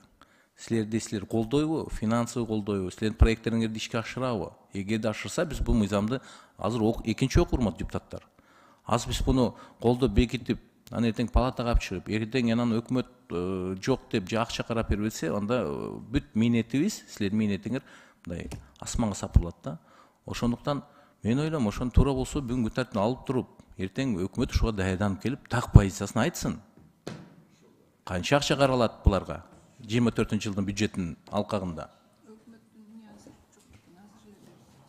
Жок, азыр булар бюджетке. Урматтуу Даниил Эрмекович, бул жерде биз мыйзам долбоорун өзгөртүүлөр киргизүү боюнча. Жок, мен түшүнүп атам. Эми ошо мыйзам долбоорду биз өзгөртүп иштеткенге ылайык, булар финансовый поддержка кылып, ошону биз караш керек да, силердин проекттериңерди ишке ашыруу. Бул жерде реестр боюнча сөз болуп атат. Анан экинчи маселе бул ошо отелдерди классификациялоо, жылдыздуулуктар. Негизи өкмөттүн позициясы. Негизи өкмөттүн позициясы биз иштетебиз до конца. Бул абдан өзүн жакшы көрсөтөт. Буюрса бул боюнча позициябыз бекем, фонд иштейт. Ишмердик жүрөт. Азыркы күндө три вершины жана башка каражат керек силерге? Каражат $1 миллиард биз өкмөткө кайрылып сураганбыз. Азырынча бул процессте. Мен ошону айтып атпайм, өкмөттүн позициясы. Анда кандай дейсиздер? Биз уланта берели, урматтуу депутаттар? Карай берели. Анда кийинки сөз Талиева Камил Абдыразаковна берилет. Урматтуу баяндамачы, эми маселе мыйзам долбоору жөнүндө болуп атат да, азыр бир эле фонд жөнүндө эмес, мыйзам долбоору жөнүндө болуп атат, албетте. Муну карай берели. Мен мына биринчи окууда концепциясын кабыл алганда дагы айттым эле. Бүгүн бул мыйзам долбоорун эми азыр статья менен, беренелер менен талкууласак да. Мисалы, муну 8-чи беренени карап көрөлү. Баягы мен өткөндө биринчи концепциясында да айттым эле, терминдерди бир тартипке келтиргиле деп Самат мырза. Туура. Абдан экинчи окууга жакшы деп муну мен ынандым. Муну баруучу адам деп берипсиңер, лицо посещающий, баруучу адам. Эскиде жаран эле болчу, турист түшүнүгүчү, азыр баруучу адам болуп калыптыр, жаңы неме боюнча. Бул сунушталып аткан вариантта. Мен бул терминге макулмун. Анан мунугу жерде 8-чи берени абдан жакшы экен. Ар бир субъект, башкача айтканда ар бир Кыргызстандын жараны өз алдынча эл аралык деңгээлдеги мындай туризм багытында эл аралык деңгээлге чыга алат деген түшүнүктү берипсиңер да. Бул мурда чоң компаниялар гана чыкса, бул беренеде ар бир жаран ошол субъект өз алдынча чыга алат. Буга шарт түзүлүш керек мамлекеттен деген бул абдан сонун неме экен, берен экен. Жалпы жолунан эми бул мыйзам албетте бул анча-мынча кемчиликтер бар экен. Мен бул стилистикалык каталар бар экен. Мен өзүңөргө айтам аны. Негизинен мыйзам долбоору бүгүнкү күнү эми албетте бул биз туризм багыты менен өнүгө турган мамлекетпиз. Биздин эң негизги локомотив экономикада туризм. Ошон үчүн ири долбоорлорду бул тез арада мындай чагылгандай тездик менен ушул ишке ашыруунун үстүндө иштешиңер керек. Мисалы, респоинттерди көлгө кетип аткандагы бир эле респоинтти көрдүк. Кандай шарты жакшы? мына бүгүнкү күнү 10ду киргизип атабыз деп атасыңар. Бул да аздык кылат да. Мына мен азыр мыйзам долбоорун жазып атамын, жанагы геопарктар боюнча. Ошол геопарк мыйзамын кабыл алып кала турган болсок, анда сөзсүз түрдө бизге ушундай инфраструктуралык түзүмдөр керек болот да. Бул мыйзам өтө керек. Болгону бул жерде эми ошол тийиштүү тиги жетекчилер, мисалы ошол фонддун жетекчиси Шернияз мырза өзү да келип олтурса жакшы болот. Эми Болот мырзага каршылыгым жок, жаңы келди. Бул жерде Султанбай Абдрасовичтин мындай кыжаалат болгонунда да негиз бар да. Чынында мына 1 миллиард акчаны бөлдүк, мунун жыйын майнабы болобу, жыйынтыгы болобу деген чочулуу да бизде дагы. Бул эми биздин акча эмес, бул элдин акчасы. Же Жапаровдун чөнтөгүнөн алып аткан жок, же сиз менин чөнтөгүмөн эмес, бул элдин акчасы. Ошо кыжаалатчылыктар бул туура. Ошон үчүн мен бул мыйзамдар, негизи мыйзамды колдойм, негизи. Рахмат, Камил мырза. Рахмат, урматтуу депутаттар, суроого жазылгандар бар, суроону берип түштү. Анда комитеттин чечимине өтсөк, башка суроолор жок болсо. Комитеттин чечими туризм жөнүндө Кыргыз Республикасынын мыйзамына өзгөртүүлөрдү киргизүү жөнүндө Кыргыз Республикасынын мыйзам долбоору жактырылсын жана аны экинчи өдө кабыл алуу Кыргыз Республикасынын Жогорку Кеңешине сунушталсын. Комитеттин чечимин дош койгом, дош бериңер. Ким макул? Каршы? Жок, көпчүлүк дош менен аталган мыйзам долбоору экинчи окууда кабыл алынды. Бул маселе боюнча келгендер бара берсеңиздер болот. Күн тартибинде кийинки 5-чи маселе Кыргыз Республикасынын Министрлик Кабинетинин төрагасы тарабынан демилгеленген Кыргыз Республикасындагы оюн-зоок иши жөнүндө Кыргыз Республикасынын мыйзамына өзгөртүүлөрдү киргизүү тууралуу Кыргыз Республикасынын мыйзам долбоору биринчи окууга киргизилет. Баяндамачы Усенбекова Айнура Доктурбаевна, Кыргыз Республикасынын экономика жана коммерция министринин орун басары. Чакырылгандар: Муртазаева Айнура Жумашевна, Кыргыз Республикасынын экономика жана коммерция министринин караштуу финансылык рыногун жөнгө салуу жана көзөмөлдөө мамлекеттик кызматтын төрагасынын орун басары. Умтулов Нурлан Жумалиевич, Кыргыз Республикасынын финансы министринин караштуу мамлекеттик салык кызматтын төрагасынын орун басары. Сөз баяндамачыда. Рахмат, саламатсыздарбы, урматтуу Данияр Эрмекович, урматтуу депутаттар. Кыргыз Республикасындагы оюн-зоок иши жөнүндө Кыргыз Республикасынын мыйзамына өзгөртүүлөрдү киргизүү тууралуу Кыргыз Республикасынын мыйзамынын оюн-зоок ишинин түрлөрүн бир жерге жайгаштырып, топтоштурууну камсыз кылуу максатында иштелип чыккан. Аталган мыйзамдын долбоорунун милдеттери оюн-зоок оюндарын уюштуруучулардын ишин мамлекеттик жөнгө салуунун жана көзөмөлдөөнүн майнаптуулугун жогорулатуу, инвестицияларды тартууну турукташтыруу үчүн ыңгайлуу шарттарды түзүү болуп саналат. Кыргыз Республикасындагы оюн-зоок иши жөнүндө Кыргыз Республикасынын мыйзамына ылайык оюн-зоок жайынын бөлүгү болуп саналган жайды оюн автоматтар залы, букмекердик контора жана тотализаторлор оюндар зонасы деп аныктоо ушул долбоор менен сунушталып жатат. Сунушталып жаткан мыйзамдын долбоору менен казиного жайгашкан оюндар зонасына оюн автоматтар залы жайгашууга тийиш, букмекердик конторалар жана тотализаторлор да казиного жайгашкан оюн зонасына же жайгашуу же ошол жака жайгашууга тийиш. Ошентип оюн-зоок ишинин түрлөрү оюн автоматтар залы, букмекердик контора жана тотализаторлор казиного жайгаштырылмакчы. Мындан тышкары аталган мыйзамдын долбоору Кыргызстандын жарандарынын оюн-зоок жайларына тыюу салуу маселесин натыйжалуу көзөмөлгө алып келет деп ишенебиз. Жогорудагыларды эске алуу менен, урматтуу депутаттар, сиздерди ушул мыйзам долбоорун биринчи окуудан колдоп берүүңүздөрдү суранабыз. Рахмат, урматтуу баяндамачы, урматтуу өкмөттүн өкүлү. Кийинкиде ушундай мыйзам долбоорлоруну сиз мындай чыкканда так өзүңүз сөзүңүз менен эле жалпак тил менен эле негизги максатын айтып кетсеңиздер, буну окуунун башынан аягынча кереги жок. Биз окуп атканбыз, көрүп атабыз, бирок сиздердин баягы кандайдыр бир өкмөттүн позициясын угуп коеюн дедик да. Ошон үчүн впредь өзүңүз сөзүңүз менен эле түшүндүрүп кете бериңиздер. Урматтуу депутаттар, аталган мыйзам долбоору боюнча суроолор барбы? Бул концепция экен. Сөз кечиресиздер. Сөз бияка жазылды эле, кечиресиздер. Сөз суроо берүүчүн депутат Абдибаева Айсара Нышанова берилет. Рахмат. Бул букмекерский контораларды жабууда биздин мээнетибиз зор болгон да. 17-жылы ата-энелер менен элдик көзөмөл иштеп, муну 1 жылда араң жапканбыз. Азыр киргизип атпсыңар казиного, туура. Бирок анын көзөмөлү катуу болуш керек да. Биз эмне үчүн ушу жапканга кызыктар болдук? Себеби мектеп окуучулары кирип кеткен. 200 сом менен мектеп окуучулары да кирип кеткен да. Азыр эми казинолорго өткөргөн туура деп ойлойм мен, себеби ал жакта көзөмөл катуу болуш керек. Биздин жарандар кирбеш керек. Биз казинону өткөргөндө ошол шарты менен макул болгонбуз. Биздин жарандар кирбеш керек депчи. Анан колдойм бул мыйзамды. Бирок мен бир суроом бар сизге. Лицензиясыз интернет аркылуу онлайн казино бар экен. Ошону запрет блоктогонго кандай мүмкүнчүлүк, кандай жооп бере аласыздар? Ошо мүмкүнбү вообще деги ошо онлайн казинону жапканга? Чет мамлекеттин фирмалары отурат экен, ушундайбы? Онлайн казинодо. Ошону жапканга бир токтом кабыл алып берелиби же кандай жолдору бар? Ошону бир тактап, ошону запрет койсок, а казино менен букмекерди бириктиргенге мен каршы эмесмин. Рахмат. Бул онлайн казинолор боюнча жалпы жанагы Кыргыз мамлекетинин территориясында казиного ойногонго баягы ошол ачууга уруксат бергенде мыйзамда, ошондо дагы ошол онлайн казино деген түшүнүк кирген.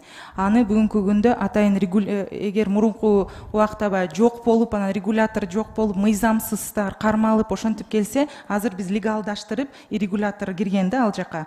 Сөзсүз түрдө жана техникалык жактан лицензиясын карап, жок болсо жапканга бул лицензиясын алып, блоктоп жапсак болот, сөзсүз түрдө бар. Ошону тактап коелу, ошону жаап берсеңиздер жакшы болот эле. Ошого жаш балдар кирип кетип атат да, мектеп окуучулары айрыкча. Биз ошондон сактанышыбыз керек. Рахмат. Колдойм. Рахмат. Кийинки сөз депутат Айжигитов Султанбай Абдрашидовичке берилет. Доктор менде мындай суроо да. Азыр букмекерский, игровой залдарга, игровой автоматтарга биздин жарандарга уруксат берилген болчу да?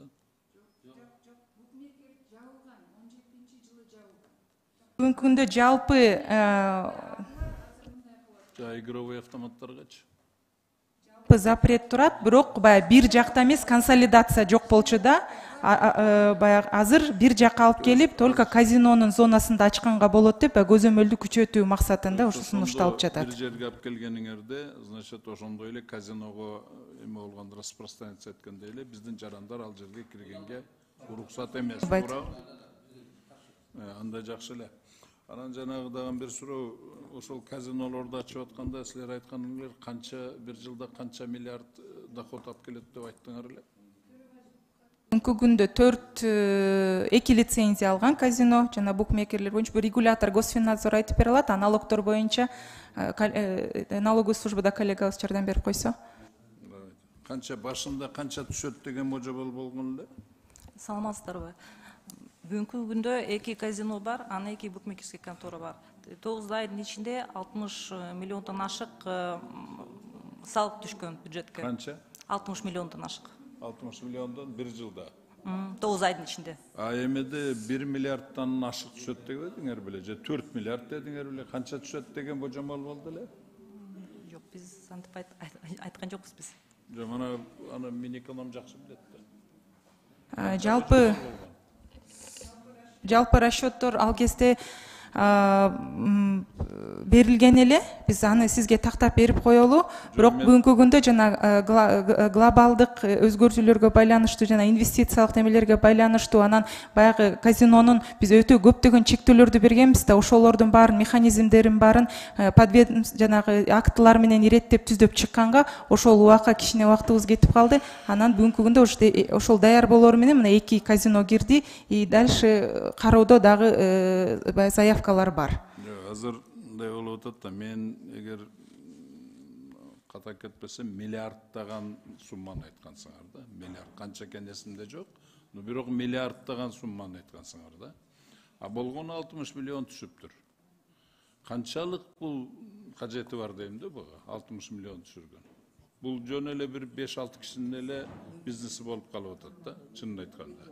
Мамлекетке вообще эч кандай эмеси пайдасы жок, почти жок да. А зыяны көп. Өзүн өзү актабай атпайбы, ушун карап көрбөйлүбү? Кандай дейсиңер? Кереги барбы вообще ушундай казинолордун? Кандай дейсиз, Минэконом? Бул жагымдуу шарт түзгөнгө жанагы экономикага баягы кошумча дем берүү максатында сунушталган. Сөзсүз түрдө өзүңүзгө сиз билесиз да, экономикалык ар кандай факторлор болот. Ошол факторлор менен баягы бүгүнкү күндө эң башында налогторду өтө кеңири койгонбуз, өтө бийик. Анан кайра келип баягы кризистерге, экономикалык кризистерге менен байланыштуу биз аны кайрадан карап чыкканбыз. Ошондуктан бул жалпы шарт түзүп экономиканы өнүктүрүүгө дем берүүчү инструмент катары дагы байкап турсак деп ойлойбуз да. Кантип дем берет өнүгүүгө казино? Я вообще-то никогда не слышал, что казино экономиканы өнүгүүгө дем берет деген биринчи жолу силерден. Один из. 60 миллион менен бир жылда эмнес? Мындай ущерб менен доходту мындай салыштырыш керек да. Может быть, там финансовый 60 миллион болгону менен моральный на миллиарды сомов ущерб келтирип атпайбы? Аз кечиресиз, ким өзүңүз тааныштырып кетиң? Ушу суроого жооп берип атасызбы? Ошо Өзүңүздү тааныштырып кетиң. Мурзатаева Нур Жумашевна, зампредседатель Финнадзордун, кошуп кетейин дедим эле. Эми лицензияга 200 миллиондон ашык түшкөндө лицензияны төлөшүнчү. Эки казино 84 миллионду төлөгөн, букмекерский конторалар 42 миллион төлөп берген. Но бирок бул одноразовый эле доход да. А постоянный доход 60 миллиондон ашпай атпайбы?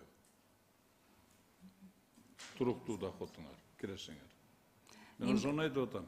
Зыяны менен пайдасын мындай салыштырып көрдүңөрбү? Таразага коюп. Ошондуктан биз сунуш кылып атабыз да, бир казино бир эмеде жайгаштырсын депчи. Берде биз мындай пока еще баягы эме жок да, өзүн өзү өлтүргөн, же барып туруп бирдекени эме кылган, ошондой зыян эмеси көрүнө элек да. Болот да баары бир. Рашидович, бул сырткы инвесторлорго да. Негизинен казино вообще мындай жакшы нерсеге алып келген эмес да. Вообще жакшы нерсеге алып келген эмес. Понимаете, ошого ушул жагынан караштырып койсоңор, вообще кажети барбы вообще казинонун ушундай? Может, жабып эле койгонубуз жакшы. Ал жерге кетирип аткан көп нерселерди анан көрө другое направление может направить. Вот. Ошондой да, мына эмеде ошондой болду. Рахмат, анда азыр суроолор берип алайт, баары сүйлөп жыйынтыктап алсын. Кийинки сөз депутат Алиева Камила Абдыразаковна берилет. Мен Султанбай Абдрашитовичтин оюн улайт элем да. Чынында биз ушул маселени караганыбызда биз бир жыл карап көрөлү дегенбиз. Мамлекетке канча пайда түшөт. Эгерде пайда түшпөсө кайра жаап салабыз деген биз комитетте сунушубуз бар. Кабыл алганбыз муну биз. Ошон үчүн мына бүгүнкү күнү сиздер эки эле казино ачылды да, туурабы? Эки эле эмес, бир эле казино ачылбаш керек эле өзүчү. Анан 84 миллион деп бул эми бир жолку доход менен биз комитетте деги эле депутаттардын ушерпи канча болду алмаалда. Казинону колдогон депутаттар деп моралдык канча биз тепкиге калганбыз.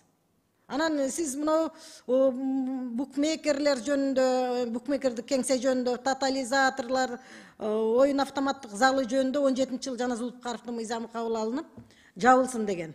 Бирок тилекке каршы мына мен былтыры да айттым эле, жүрүңүздөр, силер эми мен эконом саясат жасагандан кийин көрөлүчү дедим. Манас менен мынагу тиги биздин Акунбаев көчөсүнүн жабык капкараңгы болгон айнектердин ичи бүт эле ошондой иштеп атат да. Ошол букмекерский кеңсе, тотализатор, тааныш билиштер балдарын издеп, ошол жерлерден suurup чыгып жүрдү. Үй бүлөлүү, бала чакалуу болуп калган эле. Жаштарды айтпай эле коеюн. Чынында саясатты силер жазап, тийиштүү органдар бул табакташ болот окшойт да, иштеп эле да. Мына бүгүнкү күнү эки тиги казино иштеп атат дейсиңер, мына өткөндө эле бир маалымат чыгып кетти. Башкы ген прокуратуранын кызматкери 700 миң мамлекеттин акчасын тиги казиного иштетип деп. Значит, ал казиного иштетип ийсе, анда биз мыйзамда кабыл алганбыз, биздин жаран киргенге мыйзам жол бербейт деп. Ал кандай кирип кетти анда? Биздин акчаны, мамлекеттин акчасын алып Казакстанга кетип калабы. Бул эмне деген? Мына биздин мамлекетибиздеги алешемдикте муну эми бизде мамлекетте эч бир маалымат мындай жашыруун сыр болбой калды. Баары эле чыгып кетип атпайбы? Анан кандай гарантия бар? Биз азыр мунулорду дагы тиги немеге байлап берип, казинонун ичинде болсун, ээси бир адам болсун деп атасыңар да, мыйзам боюнча.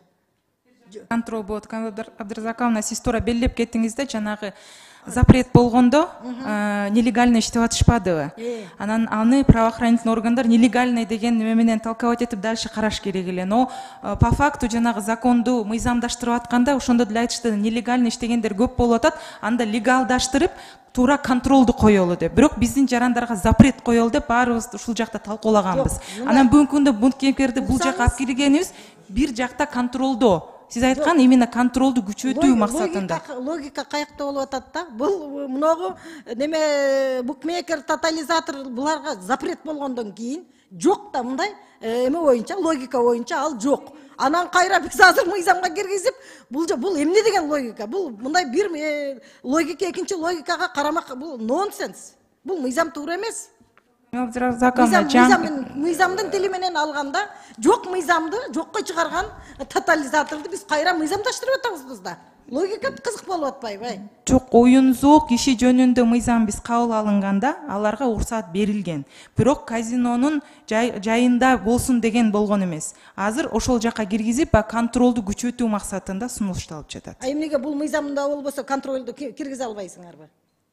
Бул таптакыр туура келбейт. Бул мыйзамдычы күн тартибинен алып эле туруп бир карабасак болбойт. Мен туура эмес мына мыйзамыңарчы.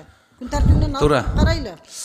Урматтуу депутаттар, азыр мен сүйлөп коеюн, суроолорду берип бүтүштү. Негизи сизге бересиз, Султанбек Абдурашидович. Анан мен айтып кетип да, Камил Абдыразаков туура айтат. Бул мыйзам боюнча бүгүн дагы мен башында айтып кеткендей депутаттар ортосунда кандайдыр бир карама каршы ойлор пайда болуп калды да. Ошондуктан кийинки бүгүн алып койсок, эгер туура көрсөңүздөр, кийинки комитеттин жыйынына министр өзү келсин, Данияр Жолдошевич өзү келип, ушул мыйзам долбоору боюнча так маалымат берип, анан ушу тийиштүү ведомстволор, ошол эле Финнадзордун жетекчиси келип, салык кызматынын жетекчилери баардыгы келип, ошол жерде бизге туура багытта түшүндүрмө берсинчи. Себеби биз толук кандуу бүгүнкү күндө маалымат ала албадык, чын айтканда. Эмнеге деп суроо берип атканда, кыска эле күчөтүү. А эмне үчүн мындай пайда болду дегенге силер жооп бере албадыңар. Ошондуктан мен Камил Абдыразаковдун сунушун колдойт элем, урматтуу депутаттар. Бүгүн күн тартибинен алып турайлы. Бир күн, 1000 күн эмес, даярданып келишсин. Эгерде депутаттар ынанса, аны биз колдоп берели. Ынандыра албаса, анда кечиресиздер. Алчы, мен сунушум Данияр Эрмекович. Ошол эки казино бар деп атат. Ошол казинонун ээлери да келсин жыйынга. Давайте билели. Кыргызстан билсин баары. Сунуштарды эске алат. Бурканов деп атат, бирөөсү ким? Силерде бар да маалымат. Кимдер? Ээлерин чакыралы эки казинонун. Суроолорубуз абдан көп да. Киргизип койгулак немеге. Султанбек Абдурашидович, сиз. Бирде мындай Айнур Доктурбаевна өзүнүн айткан сөзүнө өзү каршы болуп атат. Мен суроо берсем, букмекерлер запрещенный болгон деп. Ошондуктан биз эмеге эме кылабыз. Азыр эме айтып атат, уруксат берилген болчу. Алар иштегенге дейт. Ошон үчүн кийинки бир неделе тайм-аут алайлы. Ошондуктан аны азыр биз мындайча айтканда, бул азыр ошол мен билбейт экен бүгүнкү күндө казинолордун эмеси ким экенин билбеймин да. Чын эле билбейм. Ошол ким айтып койгулачы, казинонун хозяиндары. Биз комитетке чечим киргиздик, кийинкисинде могул жерге. Азыр эле айтып койсун, билет. Ну Финнадзор биякта турат, Финнадзор эми лицензия берген. Ким бул жашыруун эмес да. Ким хозяин? Ай? Жазбай келип турмун. Эки эле кишинин эмесине мында эсиңерде калбайбы? Кийинки жыйынга даярдап келиңиздер. Ошондуктан бул жерде мен айтып атпайм, бул казинонун эмеси эч кандай мамлекетке пайдасы жок, зыяныдан пайдасынан зыян аябай көп. Мен башында эле айткам, башында каршы болгонмун. Азыр деле айтып атам. Мына жизнь, мына турмуш көргөзүп атат. Көрсөтүп атат ошону. Анан кийин бул жерде жанагы эмеде эле, жанагы эки кишинин эле кызыкчылыгы ошо хозяиндерге болуп атат. Бут баардык иштеп аткан нерсени бир жерге жыйып алып, ошол арендага берет, андай кылат. То есть бул эки кишинин эле кызыкчылыгы болуп атат. Рахмат, Султанбек, азыр алып коебуз, анан кийинкисинде уже так. Анда урматтуу депутаттар, Камил Абдыразаков сунуш түштү. Ошо биз азыр карап аткан, талкуулап аткан мыйзам долбоору долбооруну күн тартибине алуу боюнча кийинки жыйынга чейин тактап даярдап бүт бизге маалыматтар менен келсин деп. Ошо эки комитет бүт сунуштарды эске алуу менен. Ошондуктан Камил Абдыразаковдун сунушун дош коем, дош берем. Ким макул? Каршы. Жок, көпчүлүк дош менен Камил Абдыразаковдун сунушу кабыл алынды. Аталган мыйзам долбоор күн тартибинен алынды кийинки жыйынга чейин. Анда урматтуу депутаттар, бул чакырылган, урмат чакырылган бул маселеге келгендер бар эместер. Урматтуу депутаттар, кийинки маселенин кароосуна өтөбүз. Күн тартибиндеги 6-чы маселе Кыргыз Республикасынын Министрлик Кабинетинин төрагасы тарабынан демилгеленген 2023 жылдын 25 майында Москва шаарында кол коюлган 2014 жылдын 29 майындагы Евразия экономикалык бирлиги жөнүндө келишимге Евразия экономикалык бирлигине мүчө мамлекеттер тарабынан өнөр жай тармактарында биргелешкен кооперациялык долбоорду ишке ашырууда финансылык көмөк көрсөтүү бөлүгүндө өзгөртүүлөрдү киргизүү тууралуу протоколдун ратификациялоо жөнүндө Кыргыз Республикасынын мыйзам долбоору биринчи окууга киргизилет.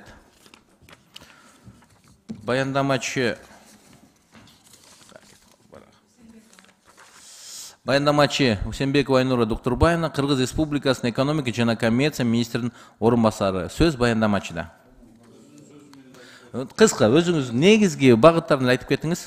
Негизги өзгөртүү бул Евразиялык экономикалык бирлиги жөнүндө келишимге кооперациялык өнөр жай тармагындагы долбоорлорго Евразиялык экономикалык бирлигинин бюджетинен акча бөлүп берүү, финансовый инструмент менен подкрепление кылуу үчүн сунушталып жатат. Ошол өзгөртүүнү бүгүнкү күндө ратификациядан процедураны өткөзүшүбүз керек. Бардык мамлекеттер 3 мамлекеттен кем эмес долбоордо катышуучу болуш керек. Анан бюджет, фонд акча жана антидемпинговый пошлина, компенсационный пошлина, специальный пошлина, ошолордон чогулган акчанын 10% менен формироваться этилет именно кооперационный проекттер үчүн деп. Анан банктар аркылуу колдоого алынат. Негизги ошол сунушталып жатат. Рахмат. Суроолор барбы депутаттар? Мындай толугураак берип коюңузчу. Бул мисал менен айтып кетиң. Мисалы, Евразиялык экономикалык бирликтин алкагында кооперациялык өнөр жай багытында кооперациялык долбоорлорду ишке ашырабыз деген максат бар. Ошол кооперациялык долбоорлорду бирликтин бюджетинен дагы финанса жактан колдоо көрсөтөлү, ошол жакты финансировать этели деген чечим кабыл алынып атат, ошол норма кирип жатат. Ооба. Кылып коеюнчу, азыр бир суроо. Сөз Талиева Камил Абдыразаковда. Мындай болот ошондо, демпингке каршы, финансирование. Компенсациялык алымдарга мүчө мамлекеттердин бюджеттерине кирешелердин жалпы суммасынан 10% өлчөмүндө. 10% өлчөмүндө фонд түзүлөт. Фонд түзүлөт, ошол фонддон кооперациялык проекттер финансироваться этилет. Все жакшы экен. Рахмат, урматтуу депутаттар, башка суроолор жок болсо, анда комитеттин чечимине өтсөк, комитет чечими Кыргыз Республикасынын 2023 жылдын 25 майында Москва шаарында коюлган 2014 жылдын 29 майындагы Евразия экономикалык бирлиги жөнүндө келишимге Евразия экономикалык бирлигине мүчө мамлекеттер тарабынан өнөр жай тармактарында биргелешкен кооперациялык долбоорлорду ишке ашырууда финансылык көмөк көрсөтүү бөлүгүндө өзгөртүүлөрдү киргизүү тууралуу протоколду ратификациялоо жөнүндө Кыргыз Республикасынын мыйзам долбоорунун концепциясы жактырылсын жана Кыргыз Республикасынын Жогорку Кеңешине аны биринчи окууда кабыл алуу сунушталсын. Комитет чечимин дошко коем, дош бериңер. Ким макул? Каршы? Жок, көпчүлүк дош менен бул маселеге макулдук берилди. Чоң рахмат. Бул маселе боюнча келгендер бар эрсеңиздер болот. Урматтуу депутаттар, негизги маселелерди биз карап бүттүк. Күн тартибиндеги 4 маселебиз калды, ар кандай маселелерде. Эки бул ачык карайбыз, анан эки жабык эшиктин артына карай турган маселебиз. Көрсөткүлө депутаттарга. Анан урматтуу депутаттар, Бұл жерде мынауы 612 маселени бүгін күн тәртібіне алып эле кийинкисинде кенеңирээк карайлы деп мен сунуш берет элем. Себеби бул баягы перечень кайсыл ишканалар, кайсы организациялар бошотуу боюнча бизге бербептир.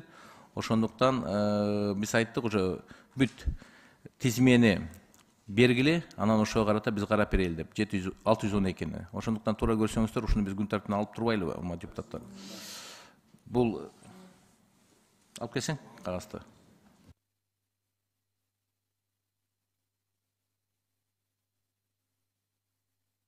Бул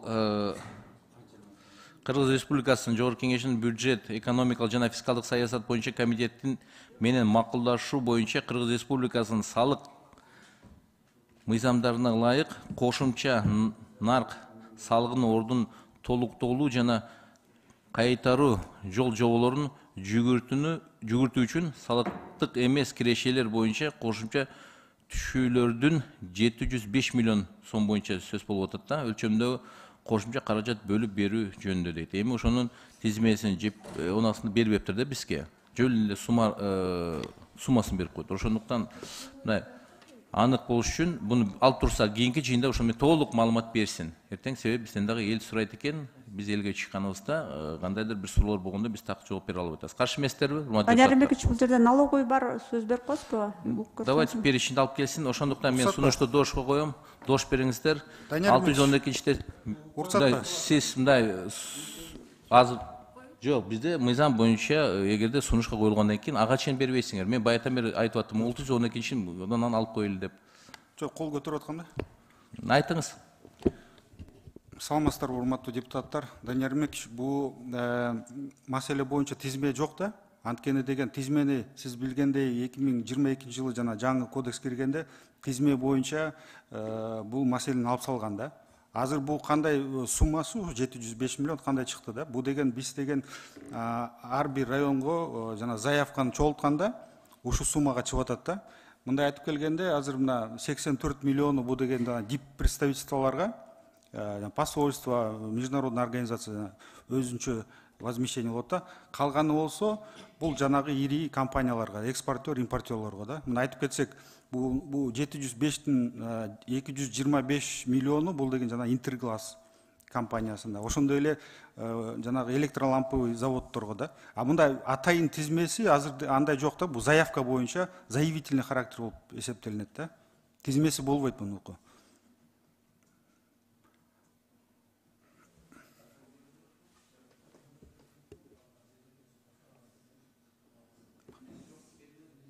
Бул тизмеси болбойт, анткени деген заявление берет да, заявление болгондон кийин обследование кылат. Анан кимдер бир жанагы переплатасы обоснование болсо, ошондо гана возмещение болунат да.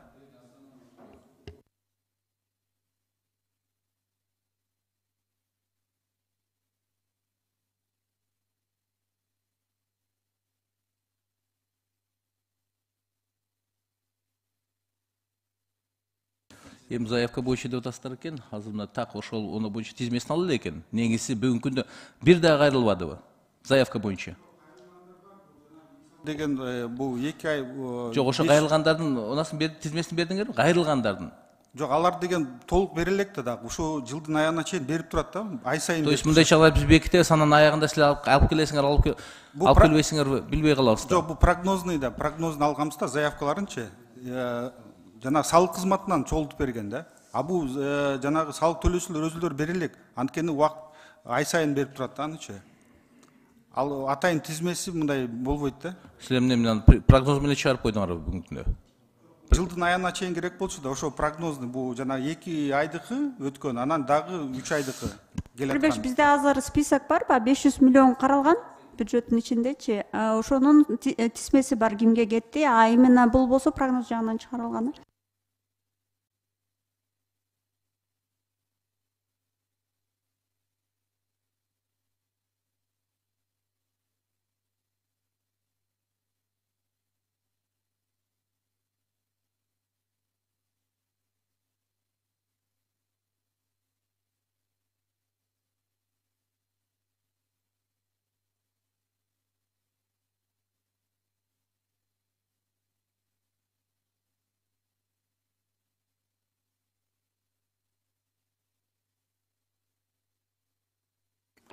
Жоқ, ай сайын кайрылгандар бар. Ушу жана 500 миллионду эметип бербедик, ошол эле көбүнчөсү ошолор эле да. Жана Интерглаз, Майнлсуйский электролампа заводу, молочный эмелер.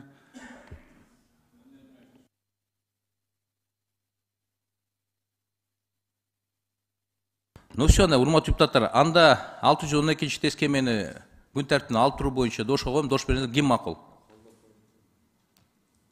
Каршы. Көпчүлүк дош менен аталган сунуш кабыл алынды. Анда күн тәртиби боюнча кийинки тескемени кароого өтөбүз, урматтуу депутаттар. Күн тәртиби боюнча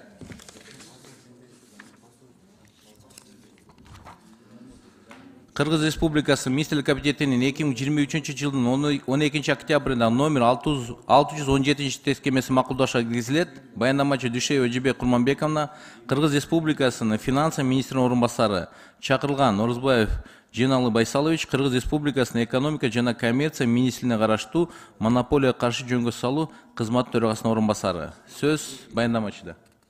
Рахмат. Бул тескеменин негизинде өнүктүрүүгө жана материалдык камсыз кылууга мыйзамсыз, негизсиз жана кошумча алынган кирешелер түрүндө монополияга каршы мыйзамдарда белгиленген жөнгө салуулук талаптардын чектөөлөрдүн суммаларынан алынган кирешелердин эсебинен 17.594.600 сом Кыргыз Республикасынын экономика жана коммерция министрлигине караштуу монополияга каршы жөнгө салуу кызматына бөлүп берүү боюнча Кыргыз Республикасынын Жогорку Кеңешинин бюджет жана экономикалык фискалдык саясат комитетинин кароосуна алып келдик. Карап көрүңөрдү.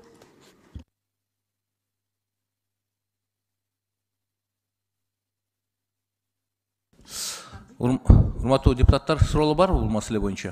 Келиптир, орунбасар. Сөз депутат Абдубаев Сара Нышанова берилет. Рахмат. Монополиядан ким келген? Сиз келгенсизби? Орозбаев Жиналы Байсалович, төраганын орунбасары. Сиздер негизги милдетиңиздерди билесиздерби? Азыр ба биздеги Кыргызстандагы ба Англиядан да өтүп кетти. Англиядан эң кымбат өлкөлөрдөн өтүп кетти да. Сиздер эмне кылып отурасыздар? Карабайсыздарбы? Көзөмөл жөнгө салуу силердин милдетиңерби? Же башка орган барбы тиешелүү? Урматтуу Саракан Нышан, туура айтып атасыз. Маселе мамлекеттик жөнгө салуу киргизилген учурда биз бааларды жөнгө салабыз. Азыр эки продукцияга жөнгө салуу киргизилди. Бул нанга азыр аябай иш жүрүп атат бул боюнча. Экинчиси көмүргө жөнгө салуу 25-ден баштап киргизилди. Өзү негизи 16 продукциянын тиги социалдык жактан маанилүү деген тизмеси бекитилген. Мына ошол тизменин 16-нын ар бирине киргизүү мүмкүнчүлүгү бар. Азыр эки продукция боюнча иштеп атабыз. Социалдык маанилүү деген тизмени билесизби сиз азыр? Эмне кирет? 16 продукция кирет. 16 продукциянын баарын баасы көтөрүлдү да. Эл азыр ызылдап атат.